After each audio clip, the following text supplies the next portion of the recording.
pick up where we left off. Bob, if you don't mind, kind of jog our memory on where we left off with the general fund, and then we'll get into the other funds. Yeah, I have a couple suggestions, I guess they are, but first I'll go through where we're at. No thanks. No thanks. When we did it according to the method that the DLGF requires, we're $297,000 short of what we would need to cut. And of course, there could be other adjustments that they would make for us. But if we get down to say the 93%, we still have $2.1 million of money to cut.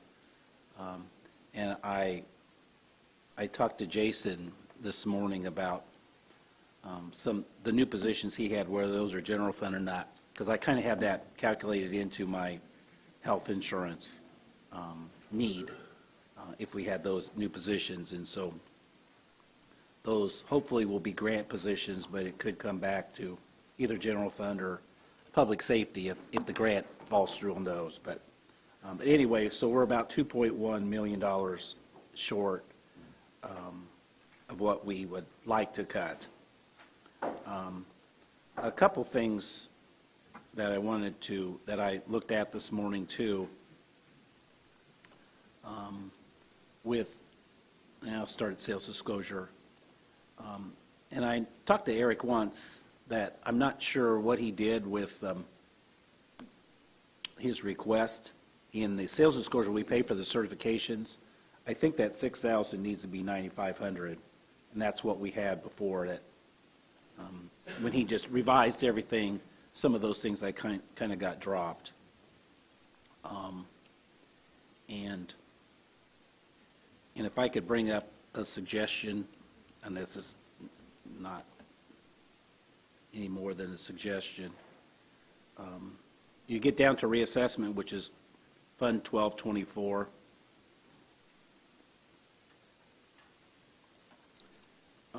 We had down here, I still have the $353,000, which is what he requested as a levy.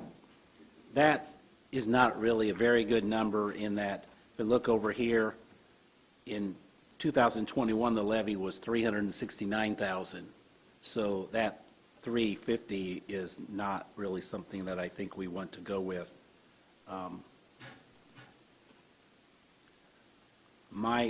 My suggestion would be that if we take the levy that we have this year and we add the 4.3%, which is just the growth quotient, to come up with the 385, and if I take out tax caps of what we think maybe it could be, so if I put a 365,910 over there,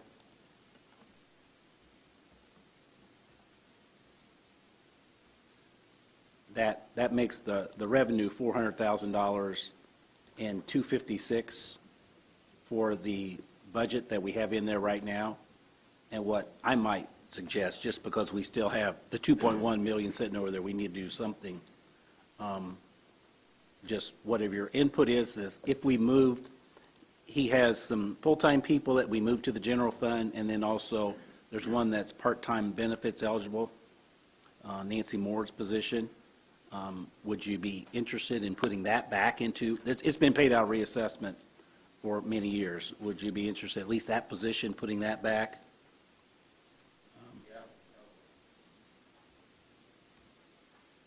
And I got all my numbers here that we do that. We have health insurance.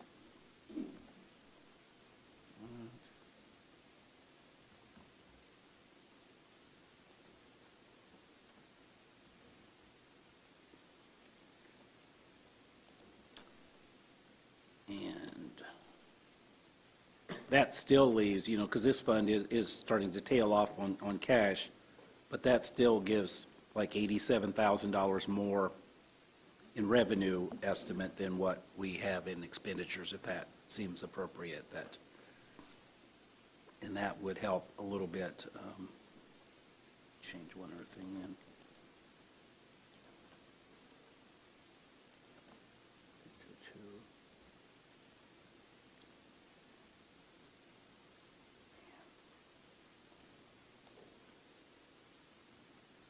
that impacts also by moving that over, that helps my health insurance somewhat, and I mean, we're now down a little bit less than what we had before that. Still got a long ways to go, but that, I think, are oh, one other thing that I wanted to mention that we're getting down to, I don't want to be too conservative on revenues and excise. Again, this is not a lot of money, but we're getting down to getting the nickels and dimes. When I did the excise, I used 98% of the spring plus the spring to get for the 2022. If I just take the spring and say we're going to get 2 spring settlements, that does move that up. Would you be okay with making the excise being, our excise usually goes up. I'm just a little concerned about the car situation, maybe the new car sales being down a little bit, but our excise generally has gone up every year. But would you be okay with moving this to the 472,128, which is just double what we got this spring? Okay.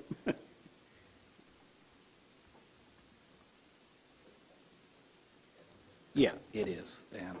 And that's not a wild guess that's, we're going to see a big increase to get that. We were at 2.4 million before, so now we're basically saying that would be flat. Those were some of the changes that I think I came up with this morning. I don't know if there was anything else, but.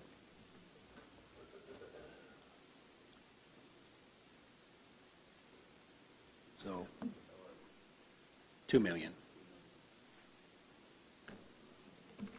Yes. And maybe if you want to go through everything over again, like quickly, So, ideas from council. I would hope, maybe, Bob, you could explain that lit account, that 4 million that we have that could possibly cover the 2 million and have the 2 million extra. Could you explain that? Because that wouldn't be taken away from any of the allocated funding for next year, would it? No. What we did last year when we got the CARES Act came in, and initially we had to use that money for COVID-related expenses. That's when it very first started. And then there was a transformation of what the state's understanding is, and I guess Indiana was one of the later states to make this little conversion, but they came back and said, okay, you don't have to be turning in COVID-related expenses, like buying PPE sort of things, that you can use it for salaries for like the Sheriff's Department, Health Department. Now, those were things that we had already budgeted. So, they were giving us money for things that we were planning on spending anyway. So, not that it was bonus money, but this was not money that was not going to reimburse for an expense. So when we started getting those checks, and with the anticipation that lit money was going to go down, we thought, why don't we take $3 million of this money and put it into a lit rainy day fund, so then when lit goes down, we can be pulling money out of there to reimburse that. So, because, the intent would be just to put it into the general fund. We just would have had a general fund cash balance of $3 million more than what it was anyway. So this is really general fund money that we just set aside here for the lit rainy day fund, just for this purpose here, knowing when budgets came, when lit went down, and the governor changed the lit schedule. So what we get in 2021 is a 10-month collection period, because he changed it for what we got last year to a 14-month collection period. And that was so that they thought it would kind of be the same. So that's where we got $3 million. And then the state, of course, they collect the income taxes, and they can only keep so much balance for us. And that's in about May or June, I think. I think May is when they have to determine if the state is holding too much money for us, they have to get it back to us. So they give us another $400,000, and we put that into the lit rainy day fund as well. So that's how we end up with $3.4 million. It really is all was all general fund money. So it's not taking away from anything that is public safety or any other lit. This is money that should have gone or could have gone into the general fund if that's what we chose. But Okay, so I believe the lit allocated amount was like 3-something for 22, is that correct? The designated amount for lit to be used next year in 22 for public safety? for public safety, yeah.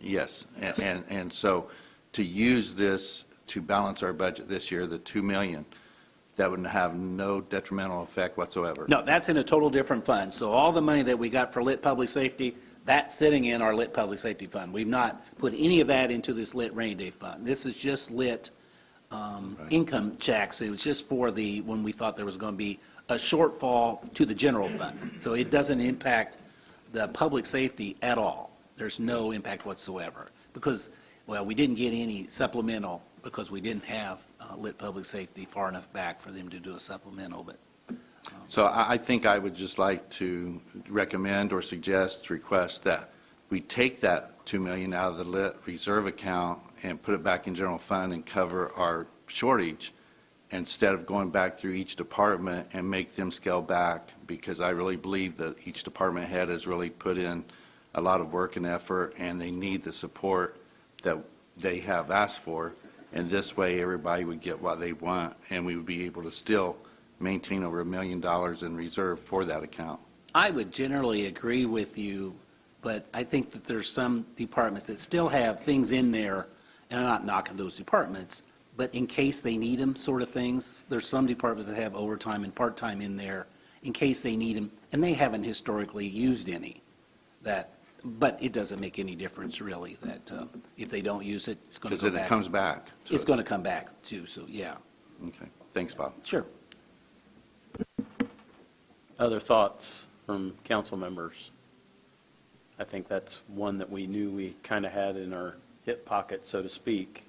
But are there areas that we feel like we need to try to comb back through a little bit more closely before we go to that as a possibility?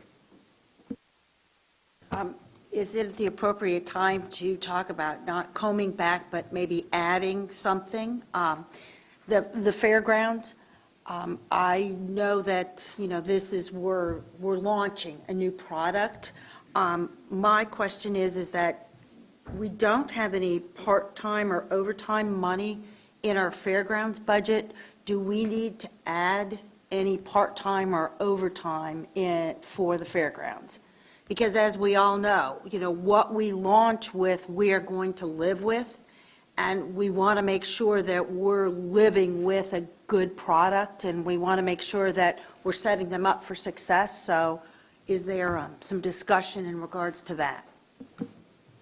Yeah, I think that's maybe one that, Andy, if you've got something you would like to weigh in on that, I'm definitely with Kathy. I'm wanting to make sure that when we take off well and we don't stub our toes, so to speak, and end up causing one of those situations where people are a little less enticed to come back to us in full force. Enough for like 5 part-time people? How much money would that take? Not funny, nobody laughed. No, I think you're right, because, yeah, we need to take care of this asset. It's not going to be an 8 to 4 business. I mean, it's not going to be an 8 to 4. There's going to be a lot of night business. There's going to be a lot of weekend business. There's going to be things like that. So, yes, by giving somebody out there, that helps the day-to-day stuff. But part-time, somebody retired and wants to work on the weekend to help open and close doors, here you go, stuff like that. So, without really overloading them. I mean, I would strongly suggest, when we talked about basically 15 to 20,000 if we could in part-time, and just, I know we'll have to put together a statement of what we're going to pay per hour and things like that eventually or whatever. We'll have to figure that part out, but at least some flexibility there. So if any one of you want to work on the weekends, hey, there you go, you can make some money. So maybe not, right, Doug? I don't know. Well, I would make a suggestion that we put $25,000 into a part-time budget. Any other thoughts? That an idea that others are willing to do, or are we thinking something different? I fully support that. It's definitely a need. Okay, we'll stick that in there. Are there other Thank you. departments that we ought to be looking at with a little bit more scrutiny? We discussed yesterday area plan and the part-time, reducing that down to 0. I don't know if we want to circle back to that.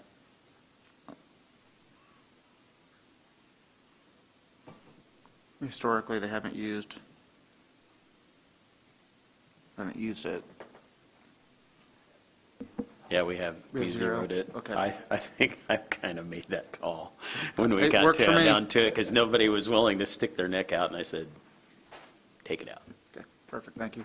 And on that area plan, we've still got that, I got that one in my yellow, the 27.6 under professional services, and it does kind of look like that was used last year. I mean, he's got the 27.6 from what we had in the 21 budget. That looks like that was some of the money used for the search for salaries replacement. Yeah, I was thinking it was the 3190 that was more in question than the 3110.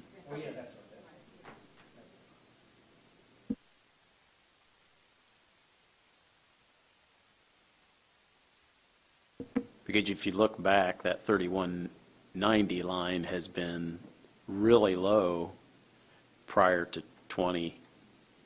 So it appears to me that that's very likely where a lot of those expenses were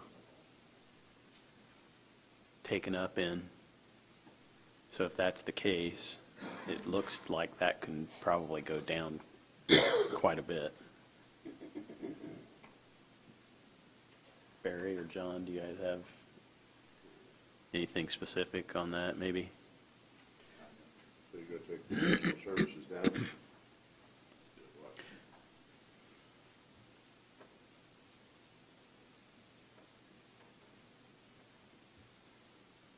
500 looks like where it's more traditionally been. Because it's, you know, if you look prior to 20, it was down under $100 at a lot of times.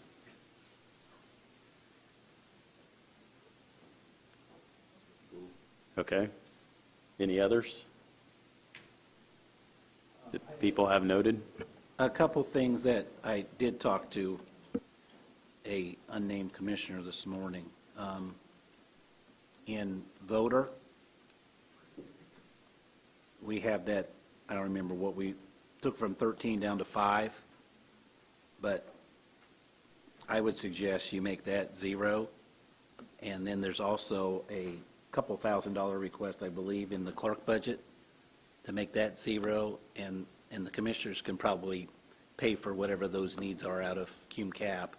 For that's a small amount that they can probably sneak that in if that's Does that agreeable to sound them and agreeable? to you. Okay. Let's do that. The travel and training, $8,000. What? Do we travel a lot in area plan?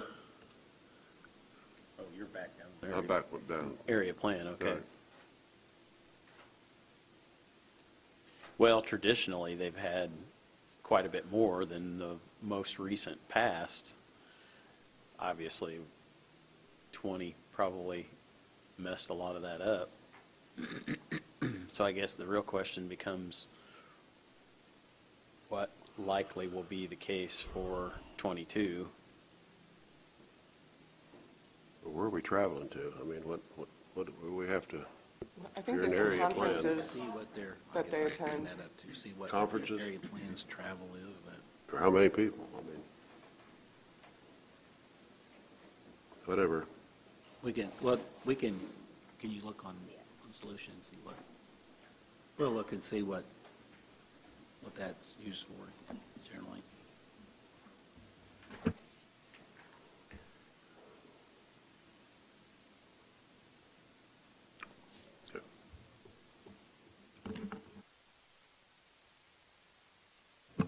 A quick question for the commissioners. Paula, for your postage, the $200,000, do we anticipate maybe less, or are we anticipating more? Well, we had hoped that that was going to go down, but with the increased election costs from last year, that went up substantially. So we're absorbing for the election? Yeah, we pay for postage for everybody. Okay. Basically. Okay. Thanks. If we're kind of going through different things for the budget right now, I know when we talked about the surveyor's position, that there was a $10,000 increase that was requested that we discussed, and we thought maybe not to do that. But then a little bit later, we did the coroner's office, and they were able to shuffle around some money. We were able to do some things, and the coroner's got a substantial raise, right? So I want to invite Zach back up to maybe explain to us, because he said that within his department, he had a pathway to kind of know how the funding of that 10 would be able to taken care of within his budget. So Zach, if you don't mind, kind of explain that to us again, how you could get that 10 within the budget.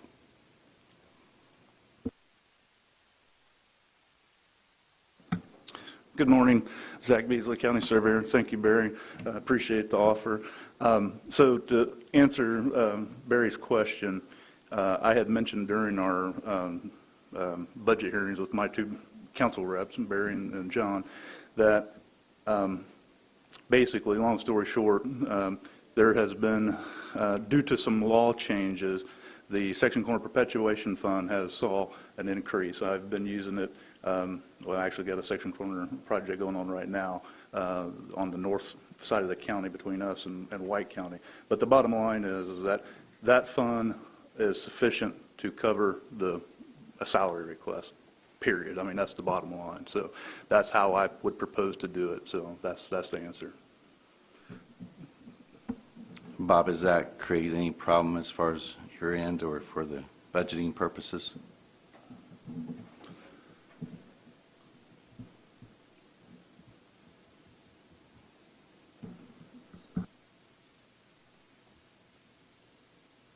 While Bob is looking that up, just, I guess as a clarification in regards to the coroner's salary, when Ben and I did meet with the coroner, we compared with the AIC data, looking at different counties and where we lined up population and case-wise to the other counties in the state. So that's how we compared her salary.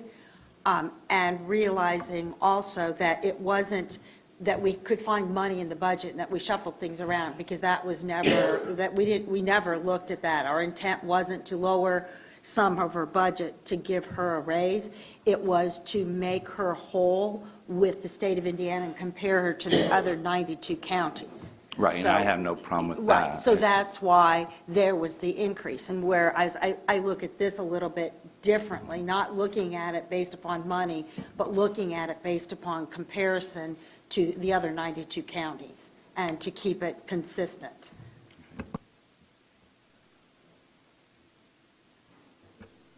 There, if you can see on the screen there, I mean, right now for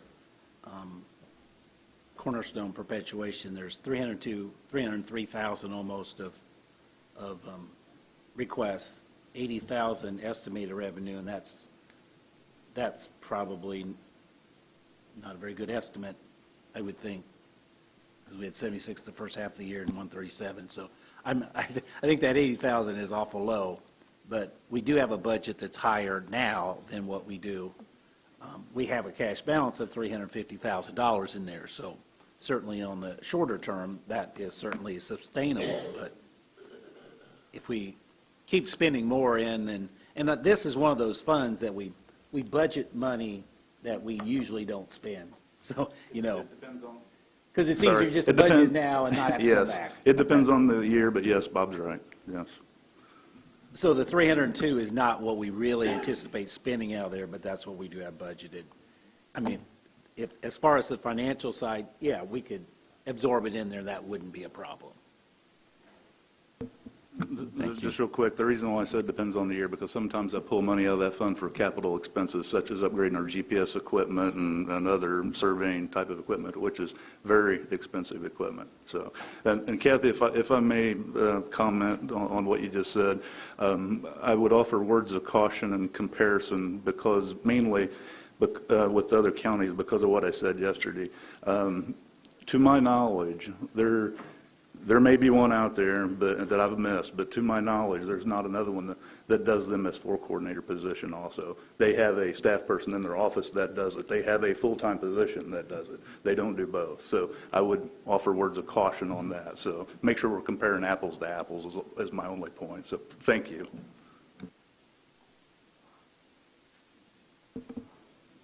So Kevin, maybe if it'd be appropriate, maybe just to get a census from the council here as a, whether we put it in or not, and if you want to do that by vote, that's fine. What's the thoughts of the rest of the council? Do we want to do it by a motion? Are we going outside of the normal process, though? Okay, I don't support going outside the normal process that we've developed over years. I agree with Councilwoman Dolam. I want to go through the process. I'm not saying it's not deserving, but the coroner went through the process as well to get to that. So at this point in time, will defer to the process. I agree with Lisa and Ben. It's too early. Okay, thank you.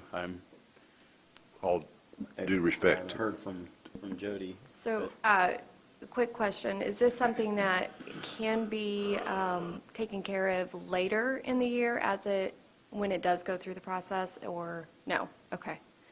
Okay, yeah, I would definitely like to see it go through the process, because if we don't want to start not doing that, because if we do, then we really have nothing to back up any other things that we do, so. You can't change an elected official salary during any year, so that would be the deal.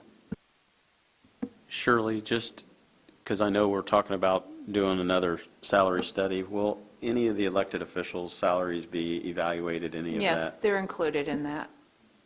So we will be getting at least another look Yes. at all of that as we go through that Yes. this coming year anyway. Yes, and I would also suggest, if we're going to be looking at, as Zach said, that usually is a second position, trying to do we normally don't have job descriptions for elected officials, but this is a unique case. So my suggestion would be to put together a job description that combines all of that and see what suggestion they come up with, rather than just adding the two positions' wages. When's this supposed to happen, this new evaluation? It usually takes a few months because they go through, and then they'll also be capturing all of the 2022 data for us. So they had told me to put in the order in October. I'll probably just go ahead and put it in ahead. As soon as we finalize budget, I can do it in September to request it.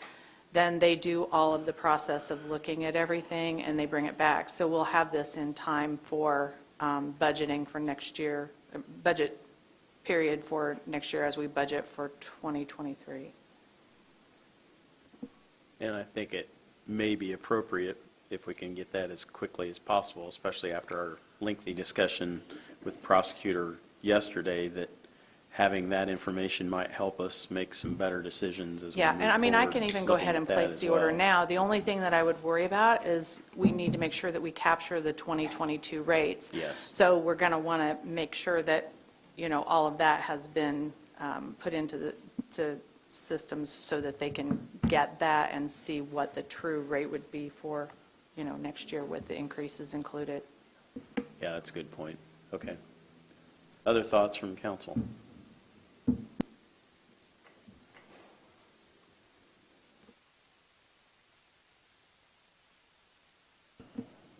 Thank you, Zach. Appreciate Yes, your work. thank you, Zach. Thank all of you. I appreciate the job you have to do here. Respectfully, thank you. Okay. Any other things that we need to take a look at?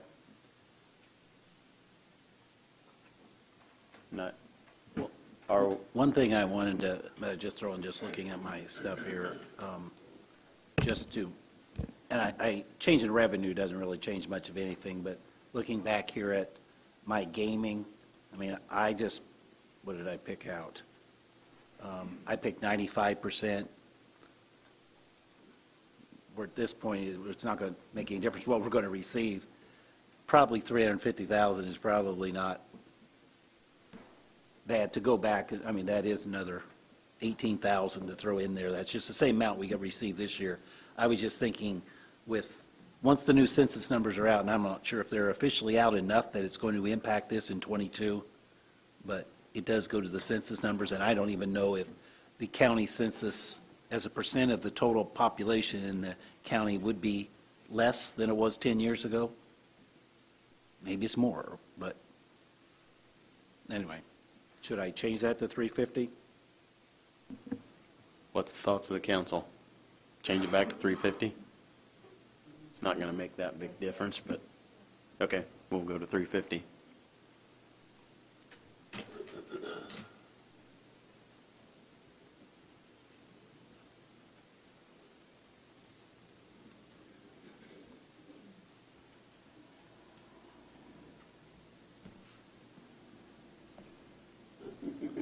Are you just trying to get below 2 million, Bob? Well, that would be a nice, yeah, and you could just do this. He keeps looking at it, it's like we just inch down just a wee bit more.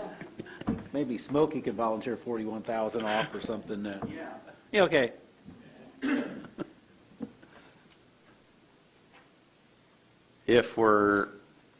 Unless I'm pushed, are we pretty well to the point where we're comfortable with that coming from our local income tax set-aside money that we'd had from previous year? I am. I just want us to be aware that next year this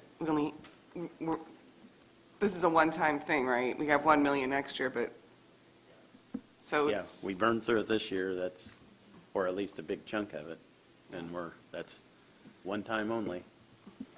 But we've done that before, and we seem to keep finding one more time only money, so. And realizing too, this year, we have not taken $1 million out of our health insurance fund. So I think that's still an option that we could do. I think it's gone down a little bit. It hasn't accumulated quite as fast as it has in years past. So maybe hold tight on that this year, realizing that maybe next year we could do that, if necessary. All right, so I put the 204,142 in. So that hits the 93% straight on. Okay. So if we're okay with that, the one thing that, as I was looking back through my schedule here this morning, I'd failed to do is we were supposed to have an opportunity for public comment. But as I'm surveying the crowd, unless there's someone kind of behind a post back there, I do not see anyone from the public.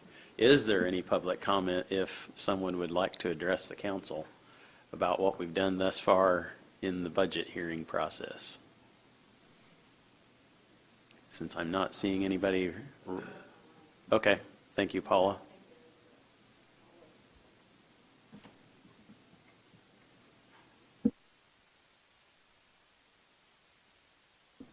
If there is not, we're going to move on into our other funds and proceed with those if I don't hear any. Okay.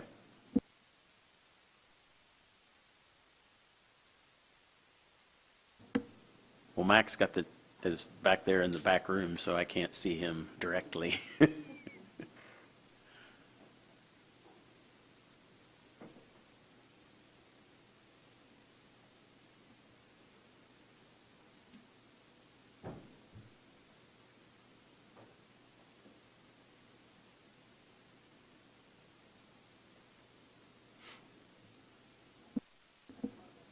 I just got the thumbs up from Kent, so I think we're ready to proceed.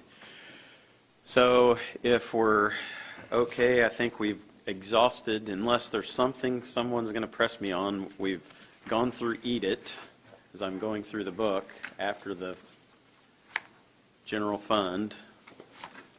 And we've gone through record perpetuation from the clerk when the clerk was here yesterday. and we've gone through Community Correction User Fund, user fees. So I think we're ready for, and we've gone through sales disclosure, so I think we're ready for Cume Bridge and other highway-related funds. And so I was going to have Stu come up and talk a little bit about their budgets, if that's okay, for the highway. Okay. Welcome, Stu. Thank you. Thank you. I think everybody should have a little brief summary, just a recap of what we've done with the 2021 budget. On the top, you can kind of see major road projects. We have 500 North and Lindbergh Road, about $7.2 million worth of investment this year. Bob, it's a secret, Bob, between me and the council. Yeah, you don't need one of those, Bob. Come on. Oh, jeez. We did get that on mic, didn't we? The auditor is threatening me. Major bridges, we're in the midst of replacing Bridge 32 on Haggerty Lane of the Wildcat. We have a 7-bridge rehabilitation contract underway right now. You've probably been delayed on some of the bridges. I get a lot of complaints on the Schuyler Bridge repairs. That's a big traffic bridge. And 3 culvert replacements, about $5.7 million in activity this year. Also, then we have our regular road preservations. We've paved 15 miles, chip and sealing 25, crack sealing 14, plus working in 7 different subdivisions. The big takeaway is, and I think, I don't know if it's COVID year or the year before, I did provide some projections, long-term, 20-year kind of things that actually highway funding and infrastructure funding is unsustainable. We're losing ground. That's 60 miles of preservation, which is less than 10% of our road mile. That means, okay, so it takes us 10 years to hit 1 preservation on every road. Well, it's a 20-year life cycle. So we're losing ground, and that's where you see PCI ratings on the roads and the sufficiencies on the bridges going down. Now, all that being said, there's very little you can do about it. Most of our funding is gas tax on federal highway money, and all of our associations, the associations of counties, the AIC, the county commissioners, the county engineers associations, we're all lobbying to get those changed. You could give us some Cume Bridge money. That's one thing you could do. But we're fighting. Right after this, I'm going to a meeting with the County Engineers Association and the NDOT, fighting for more bridge money out of community crossings. It's kind of a very ugly situation there in the way that money is allocated.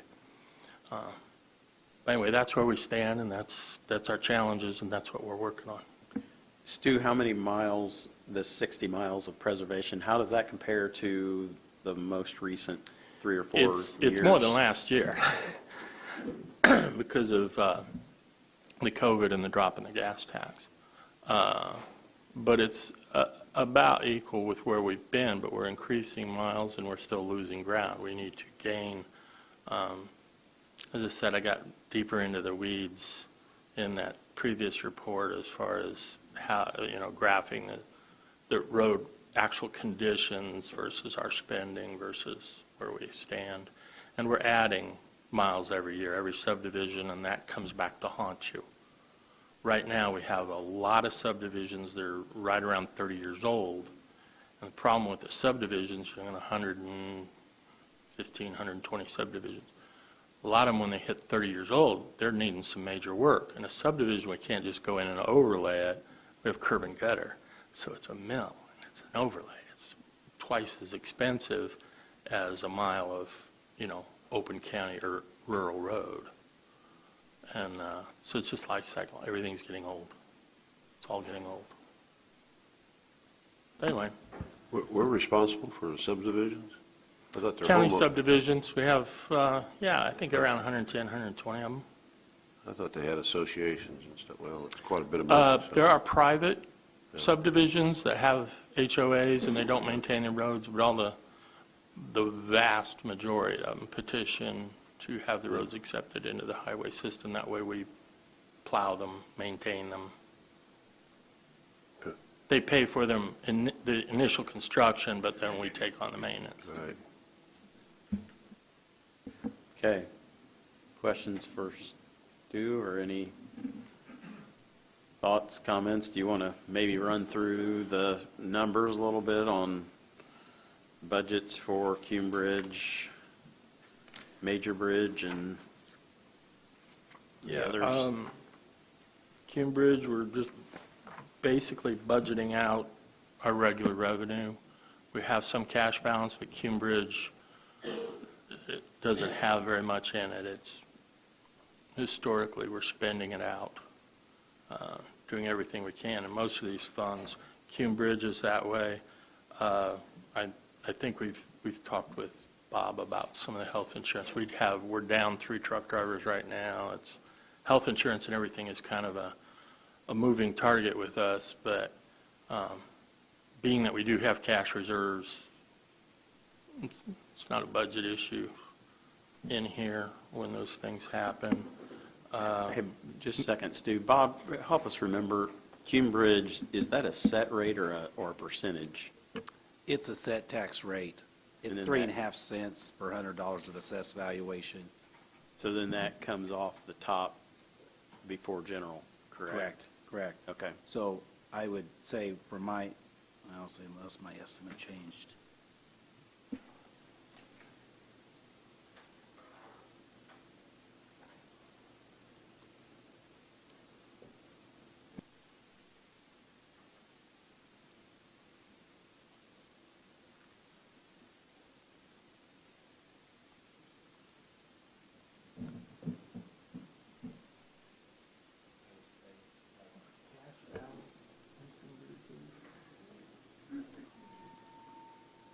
I think we could change that number safely to increase that.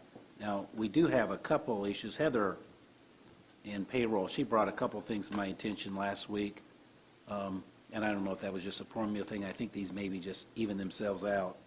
But the 8058, that payroll number should be 287,244. And then the 8161, that one should be 765,916. And while I'm talking here, that workers' comp should be 44,000. And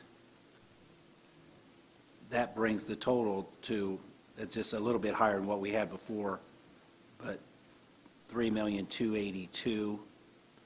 I advertised 3,285,000, and I'm still not very comfortable with that health insurance number at 200,000, which is a 50,000 drop when we spent 158,000 the first 6 months. So, but if we either increase this, we need to decrease something because we cannot go over Right. that 3,285.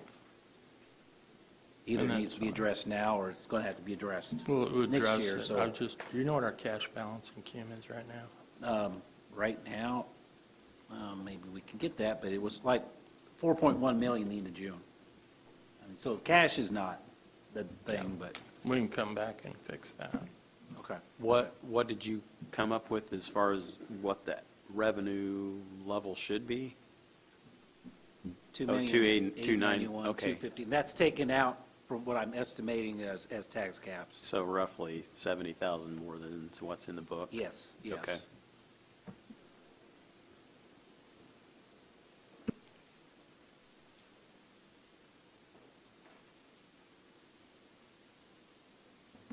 Okay. The cash balance right now is like 3.75 million as of right now. Okay, so we We likely- have the money. But we probably, because of the advertisement of the budget, we would likely need to make a cut to get it down to the If We you, we are still under what I advertised. Yes. By a But, couple but it's thousand. based upon that health insurance line potentially. Right. The only thing you could raise health insurance a couple thousand. I mean, that wouldn't hurt. I would at least go So 202. if we end up running up against it, Stu may have to come back for an additional appropriation Yeah. Right. after the first year. that's Okay. kind of the way we were Yeah, talking. Okay. We would have to do that. But we've got those 3 truck driver positions, and things will change once we get into the year and feel a little better about it. okay.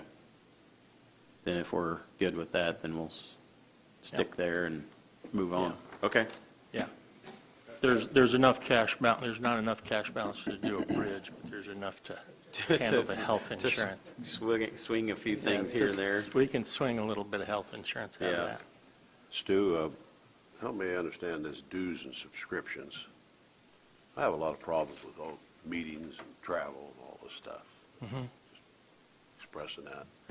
Yeah. $40,000 for books Well- and magazines and whatever. And all- No, a lot of that is computer subscriptions or software.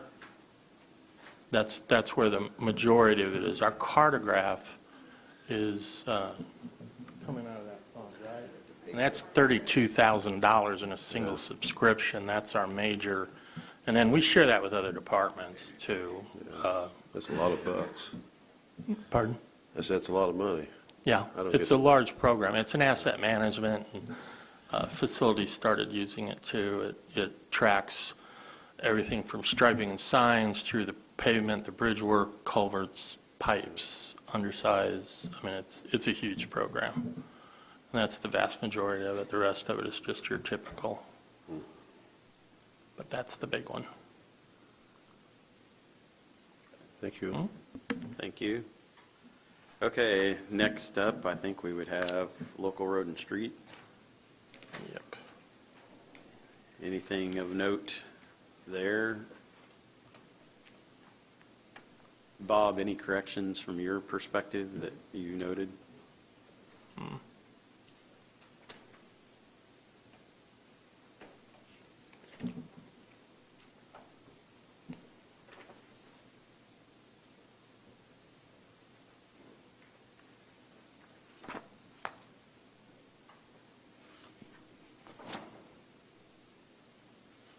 Do you want to talk about major bridge, anything in there? That's usually kind of a one-time, That's, yeah. as we have big projects. Right. You get about $750,000, $800,000 a year towards our 24 major bridges. The first one that'll actually hit this fund will be Davis Ferry in about 3 years. Okay. It's in development right now. Okay. MVH, anything there? Wait a minute. I know you're on Major Bridge, but I wanted to go back to local roads and streets, the repair and maintenance roads and streets. We jumped 200,000. Why are we got something coming down on the request of 2022? We were at 300,000 and we jumped to 500,000.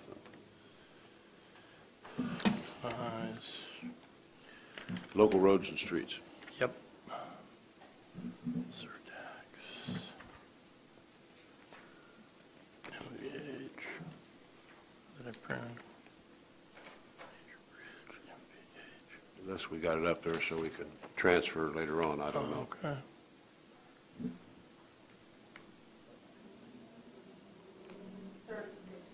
$3630, Bob. Yep.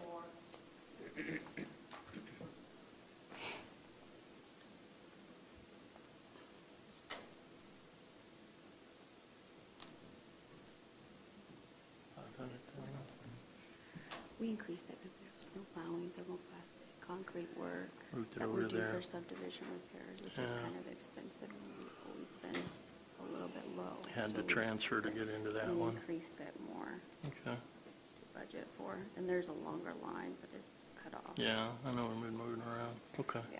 So it's mainly the snow plowing, Snow moving over plowing, into there. thermoplastic work, concrete, Okay. things that don't apply for Right, reconstruction and right, preservation, right. that we can't budget Thank you. up. Get that?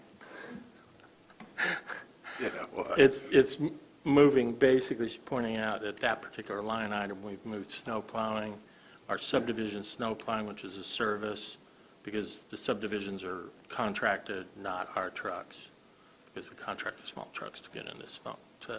So we're consolidating our accounts to be more movable. There are a lot of zeros we're not using anymore, and we're just trying to simplify. That's that particular line item. Everybody see what I'm looking at? What precipitated the question? Just a quick question, as, you know, and we've all heard, you know, we're going behind, we're not moving forward, we're not treading water. So just for our information, and I guess for the public's information, I mean, if you, in the perfect world, right now, if you could sit before us and we had all the money in the world to give you to move us forward where we need to be, what would that dollar figure be? I mean, as a ballpark, I don't mean to put you on the spot. I'm but going back to that you know. report. I'm Yeah. feeling like just on roads, we were several $1 million a year off pace for holding steady. That's where we are on there. I don't remember on the bridge projection, but I remember our roads. Right, just specifically, I'm looking at just roads, okay. Just roads, it So was about if we, 3 or 4 if we had a million couple $1 million to give you right now, at least it would get us maybe to tread water. Yeah. Okay. I'd spend it and it'd be gone. Okay. Most of these accounts, we're spending out the revenue. We're not holding anything back with the exception of surtax, because that's our savings account for the multi-million-dollar where we have to write a $2 million check. Okay. Major bridge, we talked about that a little bit. MVH. That'll spend out. Yeah, The minute we hit Davis Ferry, it'll disappear. right, okay. Anything MVH-wise that we need to be noting?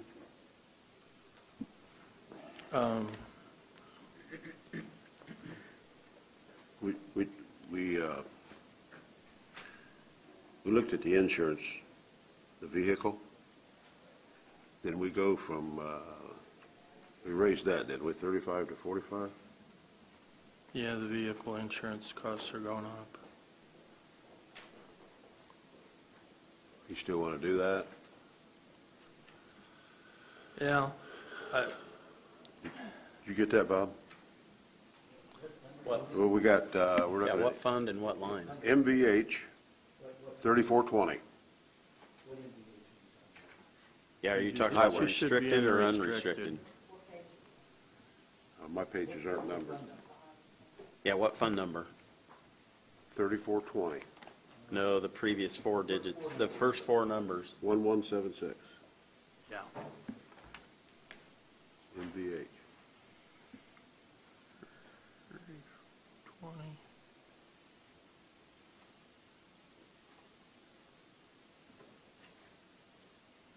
Got it. 1176, 80, 63, 34, 20 insurance vehicle, 35,000. That's. All right.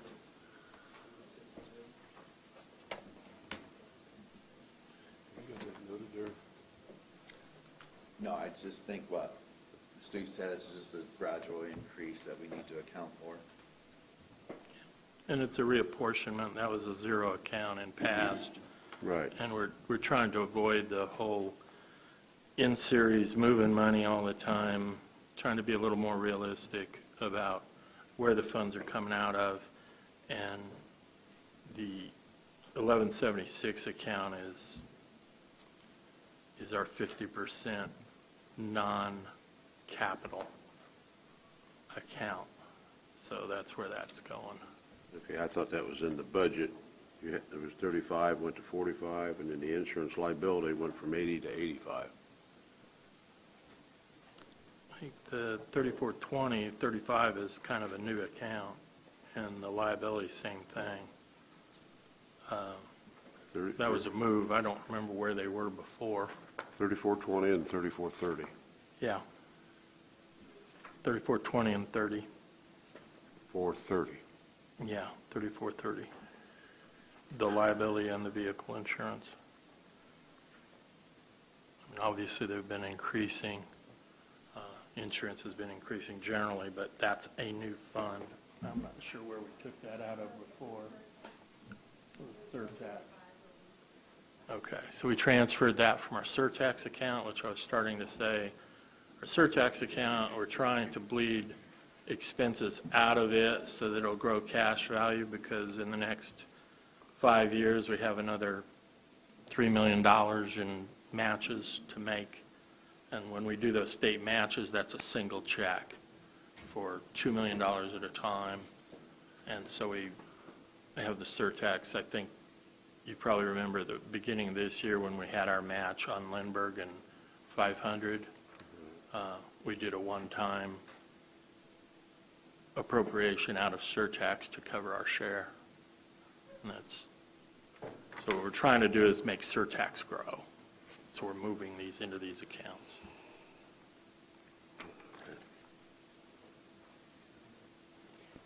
Okay.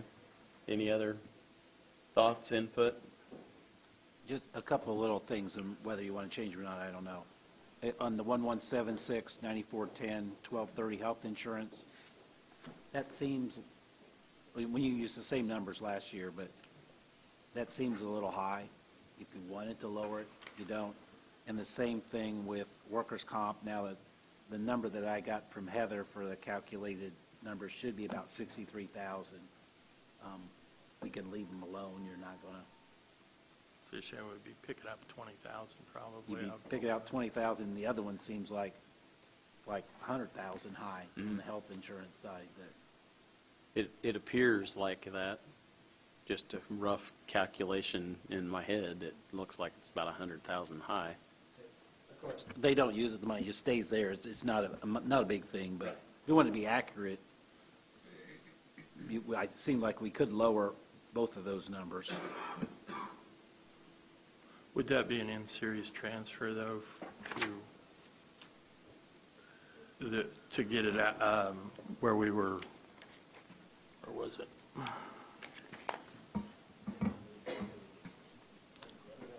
Yeah. It was in the other MVH. Leave it there and you could do that, but I can't add. Because the other one was in I can lower this. LSR, wasn't it? Right. Was it local road and street, the other one? Cume Bridge, okay. Cume Bridge is where it, One of those that we. and they're split between, but it's the Cume Bridge that's short because of the split. Okay. And I don't know that you can even transfer money No. from highway to King Bridge. I don't know if you could do a reduction. You could do a reduction additional. It's, but it's always, yeah, it's confusing to me whether it's allowed or not, and I think it probably is. you can't like transfer the money. No, but when I get that bill, okay, I'm using the capital asset to split it between Cume Bridge and MVH, right? And so Cume Bridge is short, and I've got MVH. We could probably just have Heather pull the health insurance from MVH. It's just where we're paying. Right. Well, without making it easier. yeah, that's what I'm saying. We can, it's where we how we pay that insurance bill, right?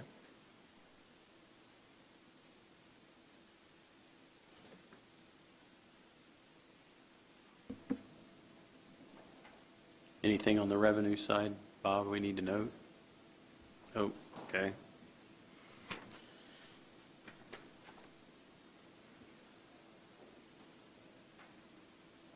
Okay, anything else? Thank you, Stu. Yeah.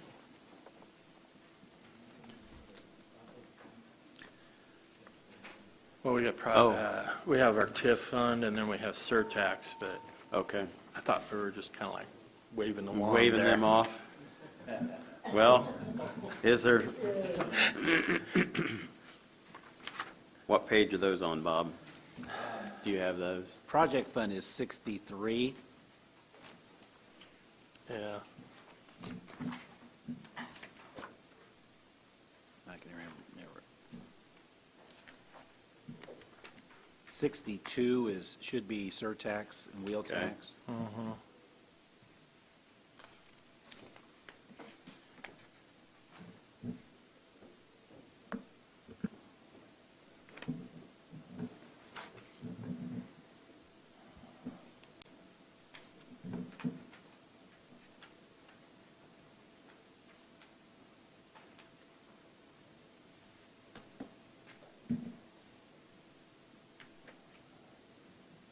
Any questions? Any questions from 4880. council? That's what it is. Surtax, wheel tax, or highway project fund?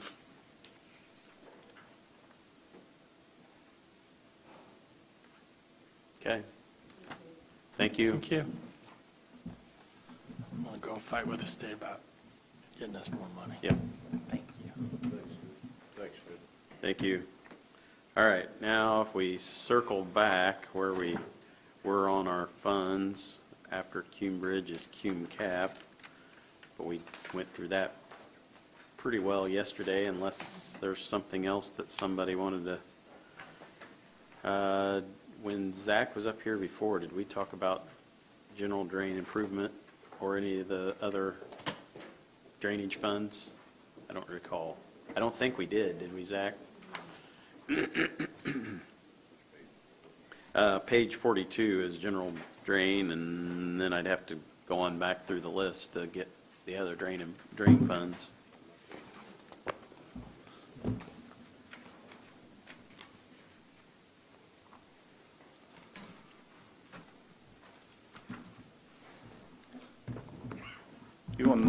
I'm sorry, Kevin, you want to start with GDAF? the Yeah, General Drain let's, Improvement Fund? yeah, let's start there, and then we'll move on down the list as alphabetically as we possibly can, because that's the way they're listed in the book. Make it a little easier for us to follow. 42. Page 42, I believe, is the first one. Before I get into that, I do have one question for clarification. On the salary issue, the process, would that be study, and then if there was any change implemented in 2023? Is that I'm just trying to understand timeline. Okay. Yes, yeah. Okay. I would politely remind everyone that there was a request made by the council last year to do a study, so I would ask for expeditious as possible. Thank you. The General Drain Improvement Fund, as I've talked before, this fund is by statute. It's basically set up to act as a revolving fund. So we have multiple county regulated drains in Tippecanoe County, 800 and some miles, so on and so forth, ag drains, open ditch, subsurface tiles, also urban drains. So with that knowledge, this fund is meant, so as maintenance funds comes into the individual maintenance funds, if there's a shortfall in that, in any one of the funds, this fund is meant to compensate for that. And then as monies come back in, it pays back the debt to the General Drain Improvement Fund. So that's how it works. I'm happy to answer any other questions, but it's fairly self-explanatory, I believe. I will let all of you know that I will be, I think, on the agenda for the council meeting in September to ask for appropriation from the receipt line item into the expenditure to pay for a very large reconstruction project we have going on right now in the northwest part of the county. So I'm happy to answer any of the questions, but that's the story on that fund. Any questions on that one? If not, I think Cornerstone, is that the next one you have, Zach? Yep. Page 50? I'm just trying to figure out what page they're all on. Page 50 is. Page 50. Yeah. Yes, so the Cornerstone Perpetuation Fund is the one we talked about a few minutes ago when I was up here before. That fund is by statute. It receives money from recorded documents within the recorder's office. There's a portion of those fees that go into this fund. It is to utilize to do section corn perpetuation work, which we do. And I mentioned earlier, we had a project going on right now on the North County line. It's also used for, as I mentioned, capital expenditures for surveying equipment, also for salaries. So that's that fund in a nutshell.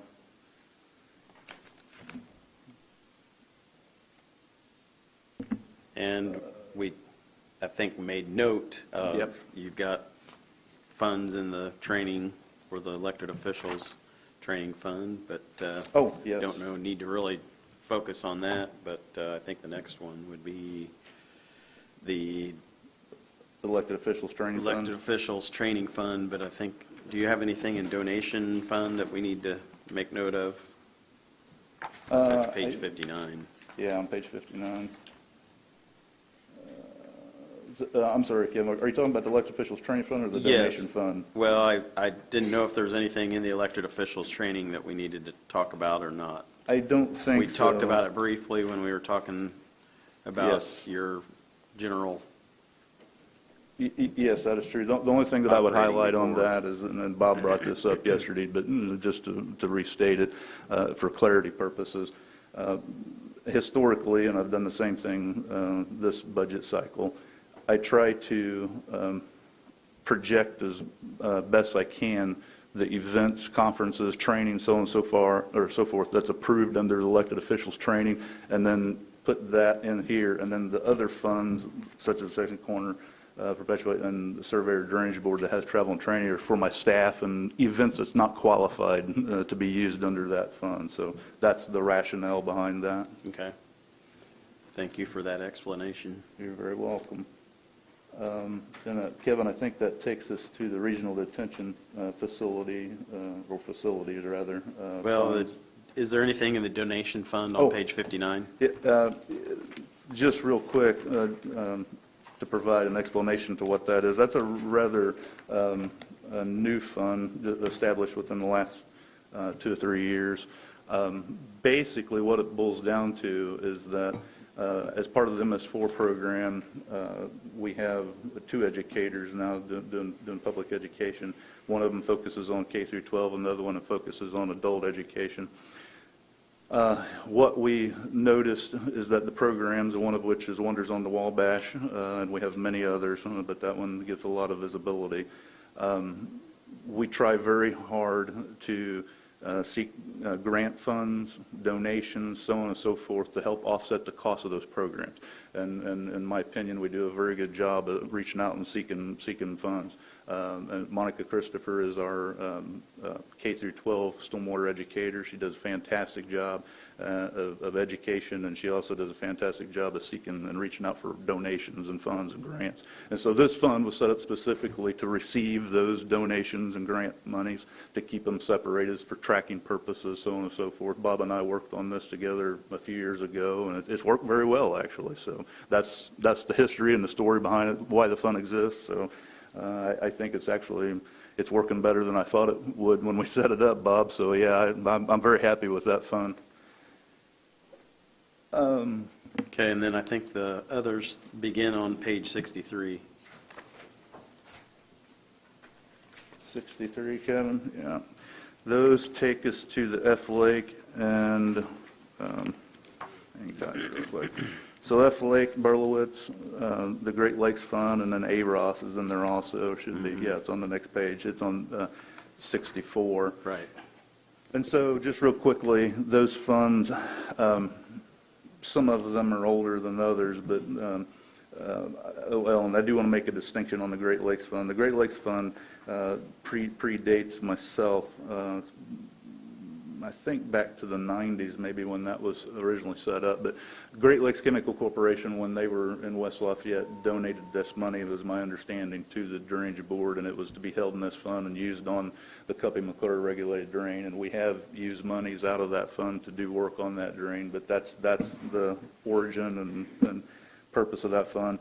F Lake, Berlowitz, and AROS are regional detention facilities here in the county that the Drainage Board has constructed over the last 3 decades via the Surveyor's Office.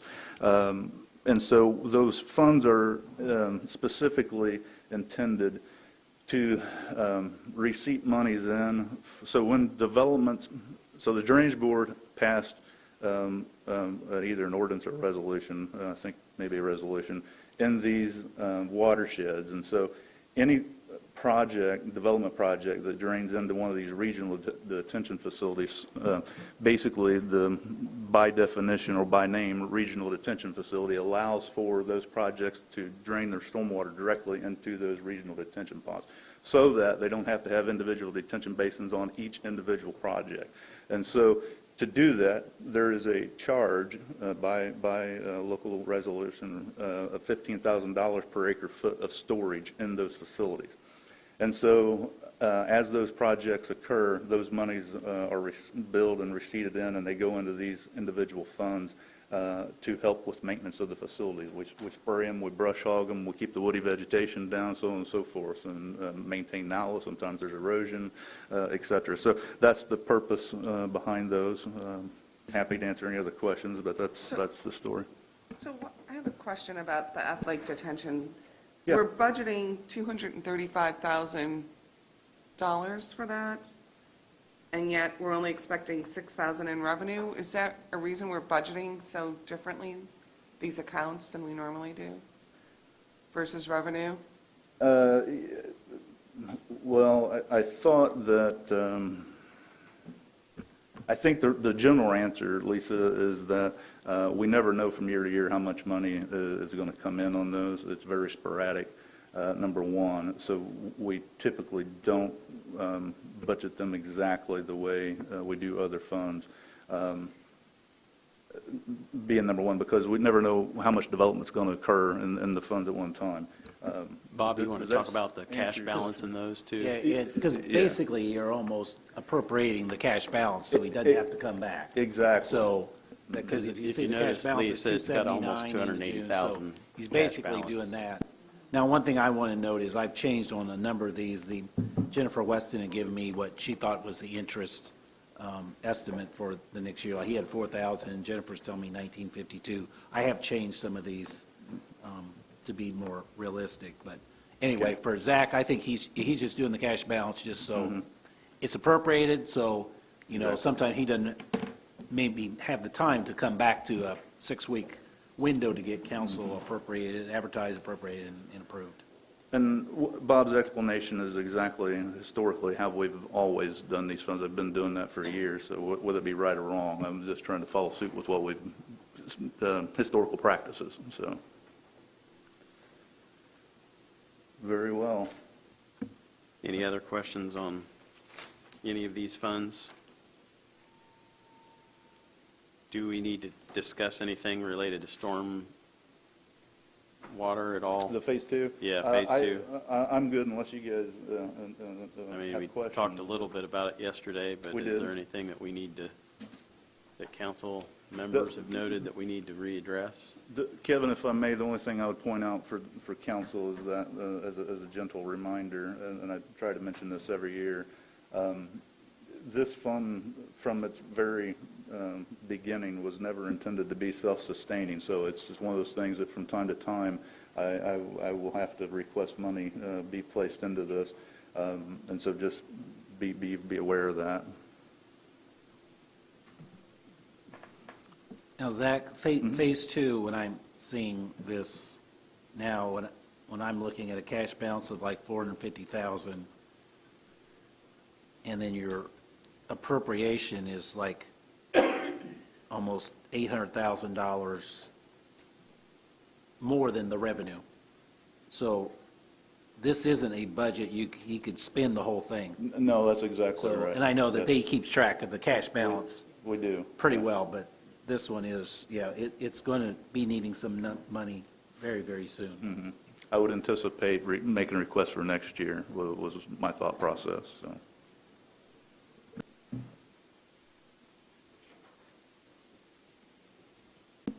Okay, thank you, Zach. Any other things we need to attend to yet? I thought that was it, unless I missed one. The revenue on the phase two stormwater. Shouldn't that come from the property owner? Well, we've talked about that I before. know it does in West Lafayette. Yeah, that's exactly right, and that's a very good question, John. So, John and I and Barry talked about this a little bit during our budget meeting a few weeks ago, but for the entire council, this is a good time to mention this, for something to think about. One of the things I would like to point out, so before I jump right in the weeds to answer John's questions, let me take a few steps back because I want to make sure everybody understands the history on this. So, and I'll do the best I can to be short and concise, but the bottom line is that in the late 70s, the federal government established the Clean Water Act, and the result of that was many, but I'll focus in on exactly how we got to this. Phase 1 communities, I believe, was 500,000 and above, and then it went to Phase 2 communities in the late 90s, early 2000s, and the Phase 2 communities were 150,000 population and above, which brought in this geographical area here, Lafayette, West Lafayette. And so when that happened, it was required for this community to obtain an MS4 permit with Indiana Department of Environmental Management. And that happened in the early 2000s, and I believe 2003 was the first permit year for that program. This fund was established at that time, okay, by the council, by the commissioners, by the county, and it was seeded with EDIT money, and as I mentioned before, to run the program, which we've done over the last several years since 2003. And so getting back to answering John's question, initially, when that program was established, it was known by the folks working on that at the time that if we pooled our resources as a community and operated under one permit, we could use and share each other's resources and keep the cost of the taxpayers at a minimum to eliminate redundancy.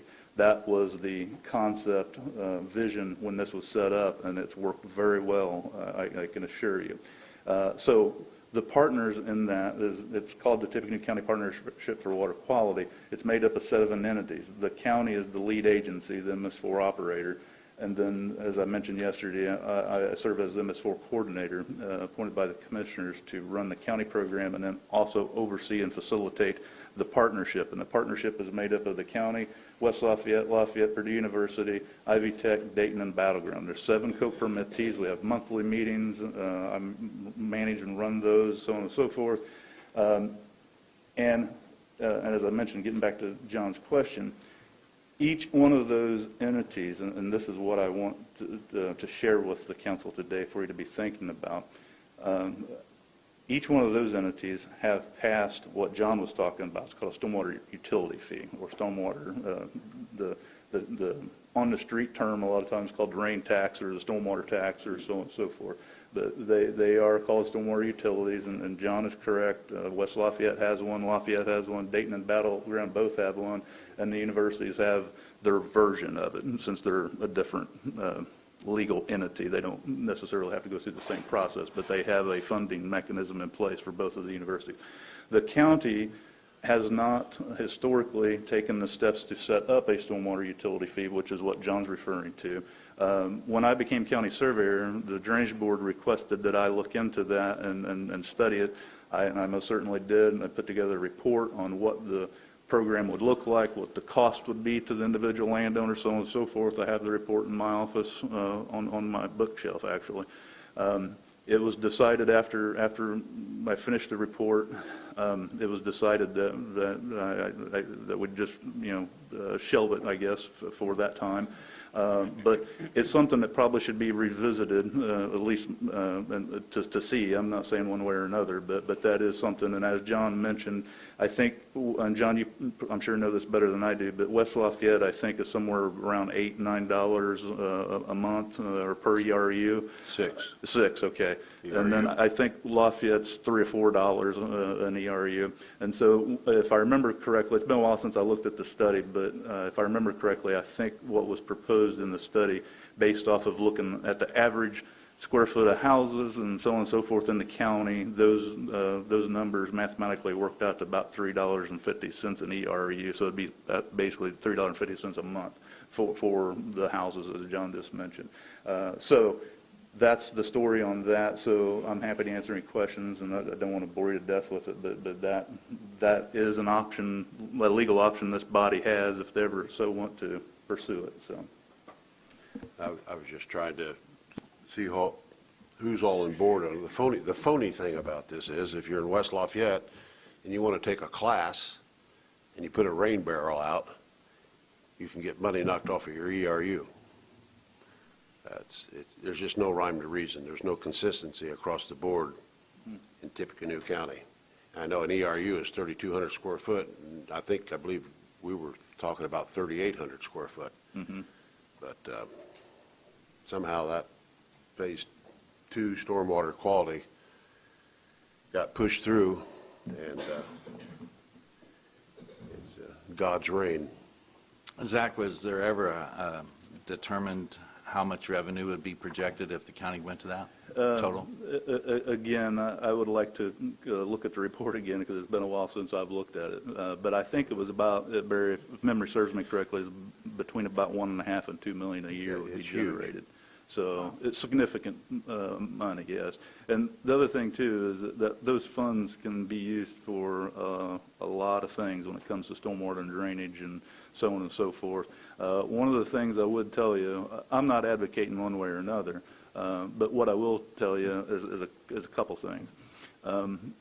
As far as the federal government and the state of Indiana is concerned, this community, my understanding from reading the law anyway, has to comply with those standards one way or another. And so that results in this body having to find some way to fund it. Historically, the money has come from EDIT, and then so that may be the choice to continue that direction.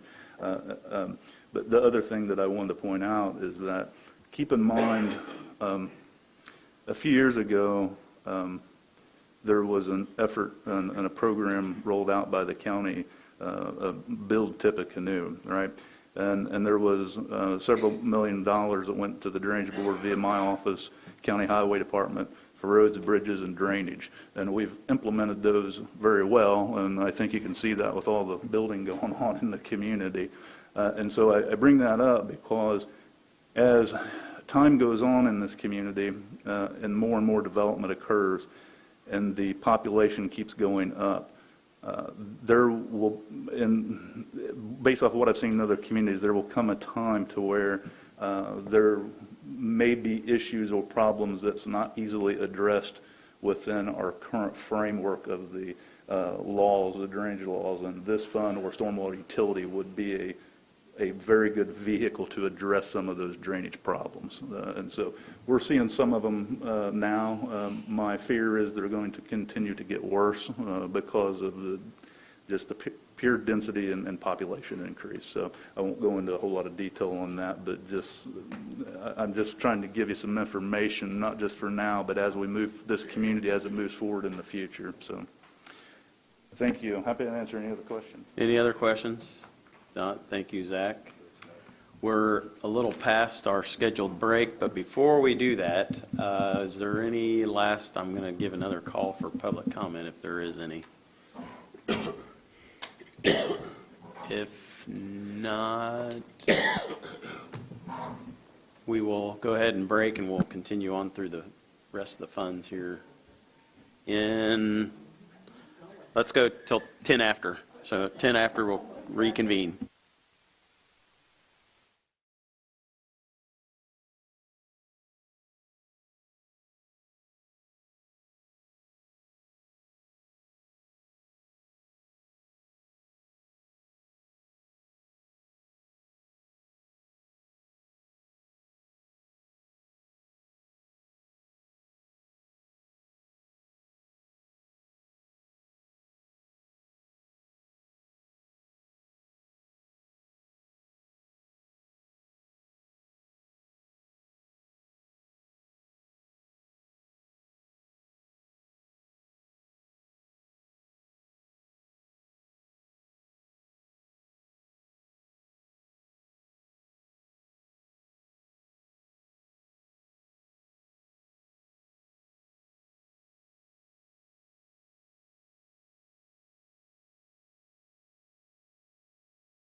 came back to us about the part-time, that he really does need the 7,000.